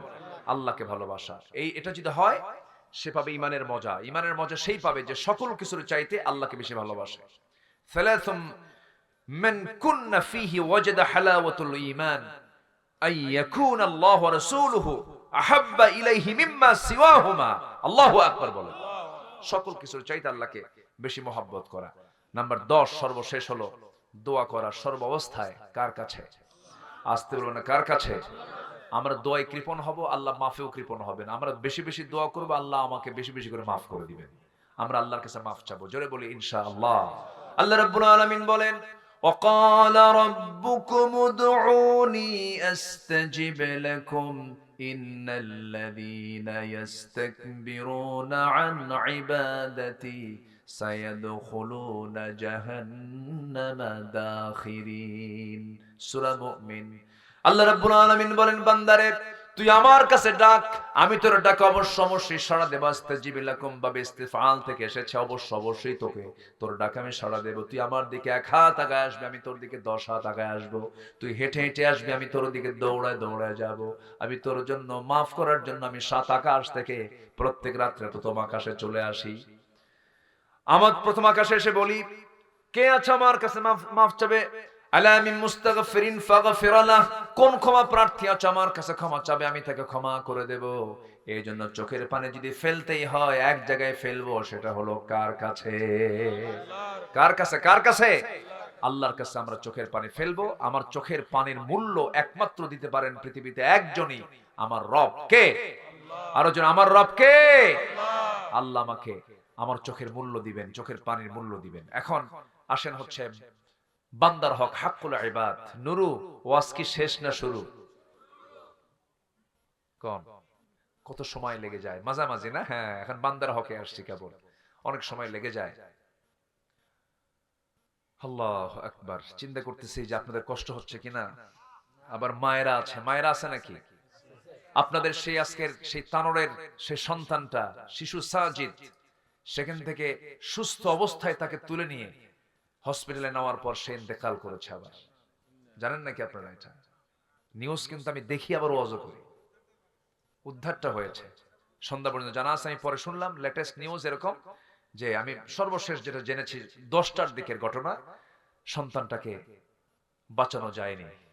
আল্লাহ তাআলা সব পারেন। দেখেন কত ঘন্টা পর হলো, 32 ঘন্টা পর তানোরের সেই ছোট্ট বাচ্চা শিশু সাজিদ, সে মানে জীবিত অবস্থায় সেখান থেকে তাকে উদ্ধার করা হয়েছে। আলহামদুলিল্লাহ, আল্লাহু আকবার। ক্ষমতা কার? পরে চিকিৎসায় শুনলাম হসপিটালে ইন্তেকাল করেছে। আল্লাহ তুমি পরিবারকে, সন্তত পরিবারকে ধৈর্য ধরার তৌফিক দিয়ে দাও। সম্মানিত ভাইরা, আল্লাহ কি না পারেন? আল্লাহ সব পারেন। আল্লাহ অসম্ভবকে সম্ভব করতে পারেন কিনা বলেন? পারেন। এক নাম্বার হচ্ছে আল্লাহর পরে বাপ মার হক। বলেন তো এটা কি ওয়াজ কি ছোটখাটো? অনেক লম্বা কথা। বাপ মাকে ভাত দেয় না এমন লোক তো মনে হয় তানোরে অথবা পুঠিয়াতে নাই মনে হয়। আছে আছে আছে, বাপ মা ভাতই পায় না। আছে, এদিকে R15 হুন্ডা নিয়ে ঘুরে ওই বদমাইশ নেতাদের পিছনে। আছে কিনা বলেন? আছে কিনা? নেতার পিছনে কর্মী হইয়া সারাদিন ঘুরে, বাপ মাকে ভাত দেয় না। আছে না? আচ্ছা, এই সমস্ত সন্তানগুলো জান্নাতি না জাহান্নামী? জাহান্নামী। যে সন্তান বাবার চোখের পানি ফেলতে বাধ্য করে, কষ্টের চোখের পানি, ওই সন্তান জান্নাত পাবে না। এই পৃথিবীতে গ্রিন সিগন্যাল পেতে হবে বাপ মার, তাহলে আল্লাহ পাক তাকে জান্নাত দিয়ে দিবেন। আল্লাহু আকবার বলেন। এজন্য বাপ মার দিকে আমরা খেয়াল করব, সবার আগে না সবার পরে। ইয়াসআলুনাকা মাযা ইউনফিকুন কুল মা আনফাকতুম মিন খায়রিন ফালিল ওয়ালিদাইনি ওয়াল আকরাবিন। এক নাম্বার খরচের খাত হলো আব্বা আম্মার জন্য। আল্লাহু আকবার বলেন।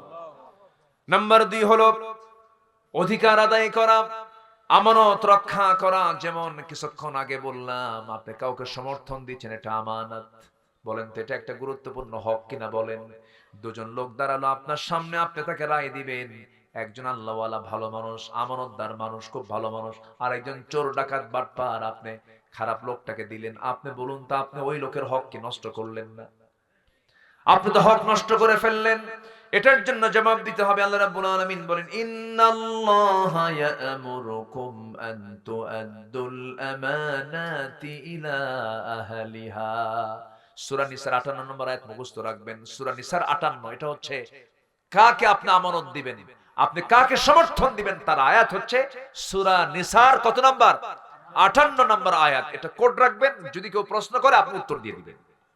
নাম্বার 3, গীবত, গোপনীয়তা চর্চা এবং অপবাদ থেকে বিরত থাকা, এগুলো বান্দার হক নষ্ট হয়ে যায়। ওয়ালা তাজাসসু ওয়ালা ইয়াগতাব বা'দুকুম বা'দা।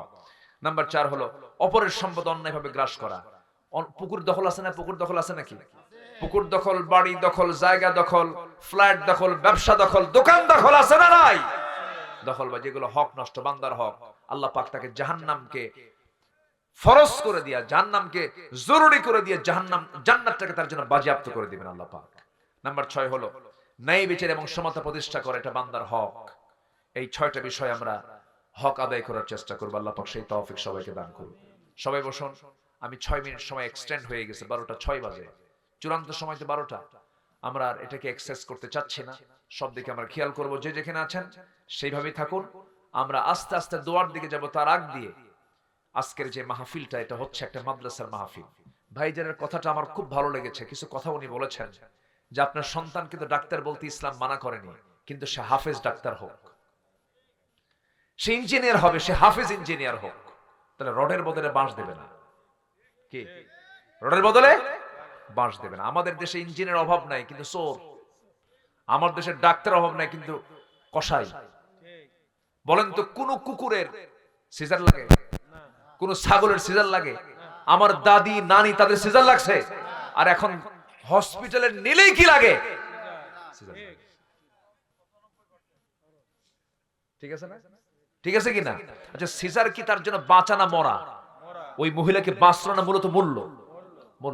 যে ইনজেকশন, যে অ্যানেস্থেসিয়া গুলো করা হয়, যে ইনজেকশন গুলো দেওয়া হয়, যা করা হয়, ওর লাইফই শেষ। যদি প্রয়োজন হয় সেটা ভিন্ন কথা, কিন্তু প্রয়োজন ছাড়া যদি আপনি এই অপকর্মগুলো করেন, যেখানে ইনজেকশন দিলে হয়ে যাচ্ছে সেখানে করবেন অপারেশন, আর যেখানে অপারেশন লাগবে সেখানে করবেন ইনজেকশন, আপনি ডাক্তার না, আপনি ডাকাত। কিন্তু এগুলো হতো না। কেন হতো না? যদি হাফেজ ডাক্তার হতো, হাফেজ ইঞ্জিনিয়ার হতো, হাফেজ জজ হতো, তাহলে বিচার আল্লামা সাইদিকে ফাঁসির রায় না দিয়া বেকসুর খালাস দিয়ে দিত, ঠিক কি না? কিন্তু হাফেজ না, যে সে যে এলেম নাই, সে তো বোঝে না। আসুন সন্তানকে আগে আলেম বানান, সন্তানের আগে বেস, আগে ভিত্তিটা আগে ইসলাম দিয়ে গড়ে তোলেন। ক্লাস 5 এর মধ্যে সে অনেক কিছু বুঝে ফেলবে। এই সময়টুকু আপনি ইসলাম দিয়ে তাকে সাজায় নেন, দেখবেন সব তার ইসলাম হয়ে যাবে, বলি ইনশাআল্লাহ। সেই মাদ্রাসা এখানে আল দারুল কোরআন, না দারুল কোরআন, কোরআনের দরজা। এই দরজার জন্য আপনারা কে কি দিবেন একটু শেষ সময় এসে আমি একটু চাচ্ছি। কেউ কি আছেন এখানে 1 লক্ষ টাকা দেওয়ার মতো? কেউ আছেন? বেশি বলে ফেললাম? আমি এক মাহফিলে, সিরাজগঞ্জে এক মাহফিলে বললাম, কে আছেন 10,000 দিবেন? পাশে এক লোক বসেছিল, আমি জানি না যে উনি এত ধনী মানুষ। তুমি একটা চেক বের করে বলে, হুজুর আমি আজকে বেশি দিলাম না, 1 কোটি টাকা দিলাম।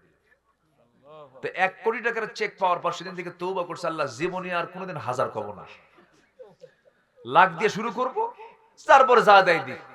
আমি চাইছি 10,000, উনি দিছে 1 কোটি। বলেন তো এটা হলো? আমি লজ্জা পেয়ে গেছি। তো সেদিন থেকে আমি আর 1000 বলি না।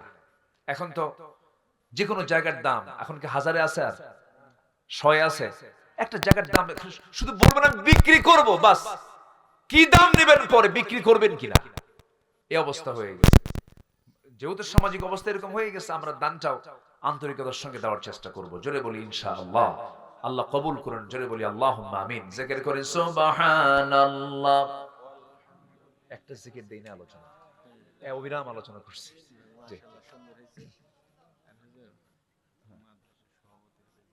আচ্ছা আচ্ছা আচ্ছা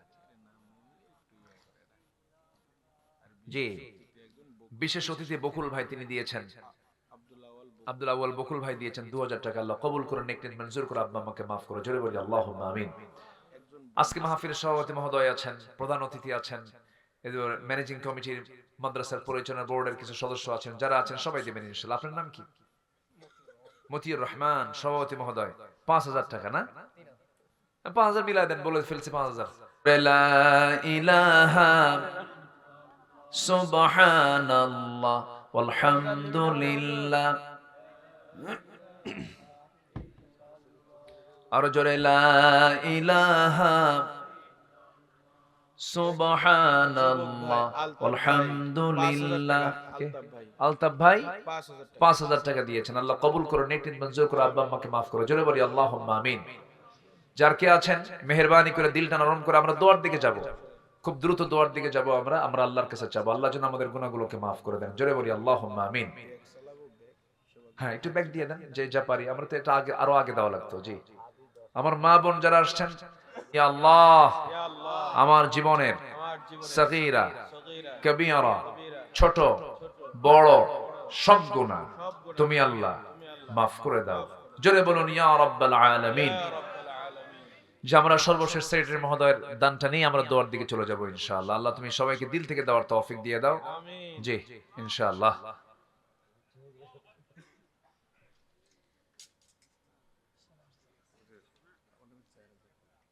ভাইয়ের নামে কত? 40,000। আল্লাহ কবুল করুক আল্লাহ। আচ্ছা 10,000 টাকা সেক্রেটারি হিসেবে 10,000 টাকা দেওয়া দরকার না? সভাপতি সেক্রেটারি দুজন সমন্বয় থাকবেন। সভাপতি সব মনে হয় 10,000 টাকা দিয়েছেন না? জি 10,000। জোরে বলেন মারহাবা।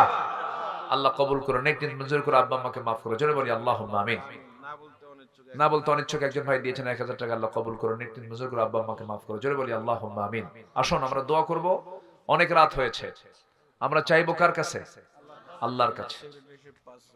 সেক্রেটারি মহোদয় দিয়েছেন, ও আচ্ছা 5000 টাকা দিয়েছেন। আল্লাহ কবুল করো, নেক নিয়ত মঞ্জুর করে আব্বা আম্মাকে মাফ করো। জোরে বলি আল্লাহুম্মা আমিন। যেটাই হোক আমরা নিয়মিত দান করব। নিয়মিত দান করলে ছোট ছোট দানগুলো একসময় বড় পাহাড় হয়ে যায়। কিন্তু দানটা হতে হবে কি অনিয়মিত না নিয়মিত? নিয়মিত। আমাদের সকল ইবাদতটা যেন নিয়মিত হয়। নিয়মিত হলে দেখবেন যে একসময় এটা বিন্দু বিন্দু সিন্ধুতে রূপ নিয়েছে। আল্লাহ আমাদেরকে কবুল করুন। আমাদের এখানে মাদ্রাসার দুইবার জালসা সভাপতি ছিল তসির উদ্দিন মরহুম মারা গেছেন। আমরা তার রূহের মাগফিরাত কামনা করছি। আজকে ইন্তেকাল করেছেন। ও এখানে জানাজা হয়েছে আজকে। জানাজা হয়নি, কালকে হবে। কালকে জানাজা হবে। আল্লাহ আল্লাহ তুমি তাকে মাফ করো। আমিন আল্লাহ তুমি তার জীবনের সকল নেক আমলগুলোকে জান্নাতের ওসিলা করে দাও। আমিন জোরে বলি আল্লাহুম্মা আমিন। শোক সন্তপ্ত পরিবারকে তুমি আল্লাহ ধৈর্য ধরার তৌফিক দিয়ে দাও। জি আসুন আমরা দোয়া করি। আল্লাহুম্মা আমিন। ربنا ظلمنا أنفسنا وإن لم تغفر لنا وترحمنا لنكونن من الخاسرين শিশির ভেজানো রাত্রিতে গভীর নিশি ও আল্লাহ তোমার কত বান্দাগুলো ঘুমের সাগরে হাবুডুবু খাচ্ছে, তোমার বান্দাগুলো তোমার প্রেমের সাগরে হাবুডুবু খেয়ে দুটো হাত ভিক্ষুকের মতো পেতে আছে। গুনার দিকে নজর দিও না, বান্দা মনে করে তামাম জিন্দেগির গুনাহগুলো মাফ করে দাও। জনম দুঃখিনী মা, জনম দুঃখী বাপ জান যারা দুনিয়া থেকে বিদায় নিয়েছেন, জিন্দেগির গুনাহগুলো মাফ করে দাও, কবরগুলোকে জান্নাতের টুকরা বানায়া দাও। আব্বা আম্মার জন্য কি দোয়া তুমি তাও শিখিয়ে দিয়েছো। রব্বির হামহুমা কামা রব্বায়ানি সাগীরা, রব্বির হামহুমা কামা রব্বায়ানি সাগীরা। আয় আল্লাহ তাআলা, বিশেষ করে মাহফিলটার আয়োজন করলেন যারা, শোনার জন্য আসলেন যারা, বিনিময়ে কিয়ামতের কঠিন ময়দান মাহফিলটাকে সবার জন্য নাজাতের মাধ্যম বানায় দিও আল্লাহ। দারুল কোরআন মাদ্রাসাকে অত্র অঞ্চলের শ্রেষ্ঠ বিদ্যাপীঠ হিসেবে তুমি আল্লাহ দয়া করে কবুল আর মঞ্জুর করে নাও। শিক্ষক ছাত্রদের সকলের প্রতি তোমার খাস রহমত নাজিল করো, কমিটির ভাইদের প্রতি তোমার খাস রহমত নাজিল করো। গ্রামের যত বাসিন্দা ও আল্লাহ তাদেরকে দিনমুখী বানায় দাও, কোরআনমুখী বানায় দাও। প্রত্যেকটা ঘরকে তুমি আল্লাহ নামাজ দিয়ে ভরপুর করে দাও। আয় আল্লাহ ইসলামের দুর্গ বানায় দাও। এই গ্রামে যত মাইয়াত কবরবাসী হয়ে আছেন আল্লাহ, কবরগুলোকে জান্নাতের টুকরা বানায় দাও। একজন ভাই ইন্তেকাল করেছেন, এখনো কবরস্থ হয় নাই, কি নসিব মাহফিলটা হয়ে গেল, তিনি আগেই লাশ হয়ে গেলেন। মেহেরবানি করে জিন্দেগির সমস্ত গুনাহগুলোকে তুমি আল্লাহ দয়া করে মাফ করে দাও। আমরা একদিন লাশ হয়ে ফিরবো তোমার কাছে আল্লাহ। ডান হাতে আমলনামা না আসা পর্যন্ত তুমি আল্লাহ আমাদের কাউকে কবরে নিও না। হাসিবনি হিসাবান ইয়াসিরা ইয়া মুকাল্লিবাল কুলুব সাব্বিত কলবি আলা দীনিক। ও আল্লাহ, মালাকুল মউত কোন দিন আসবে জানি না, ডান হাতে আমলনামা না আসা পর্যন্ত মউত দিবা না। মরতে যখন হবে তুমি আল্লাহ শহীদে মউত কপালে জুটাইয়া দিও। যারা যারা দান করেছেন সবার দানকে তুমি আল্লাহ কবুল আর মঞ্জুর করে নাও। আয় আল্লাহ তাআলা, মেহেরবানি করে মাদ্রাসার প্রতি সবার মহব্বতটা বাড়ায়া দাও।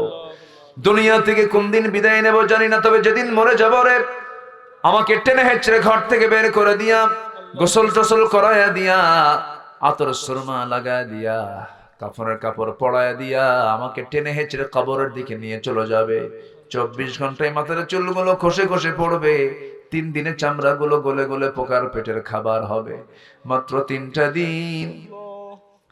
দিন চামড়াগুলো গলে গলে পোকার পেটে চলে যাবে রে। 7টা দিন পেটের নারী বুড়ি সব চোখ মুখ কান নাক দিয়ে বের হওয়া শুরু হয়ে যাবে। মাত্র 3 মাসের মাথায় আমার দেহ থেকে সকল হাড়গুলো বাদে সকল কিছু মাটি খেয়ে গ্রাস করে সব শেষ করে দেবে। এই তো দুনিয়ার জীবন রে আল্লাহ। দিন শেষে তুমি আল্লাহ, তুমি ছাড়া আমার কোনো বন্ধু নাই রে।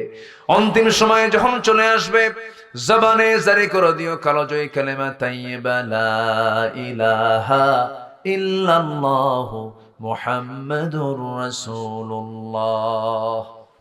আসসালামু আলাইকুম। একটা ঘোষণা দিতে ভুলে গেছি, এখানে রাজশাহীর তাহজিব প্রকাশনী একটা বই নিয়ে এসেছে, শতাব্দীর শ্রেষ্ঠ রাহবার আল্লামা সাইয়্যিদ রাহমাতুল্লাহ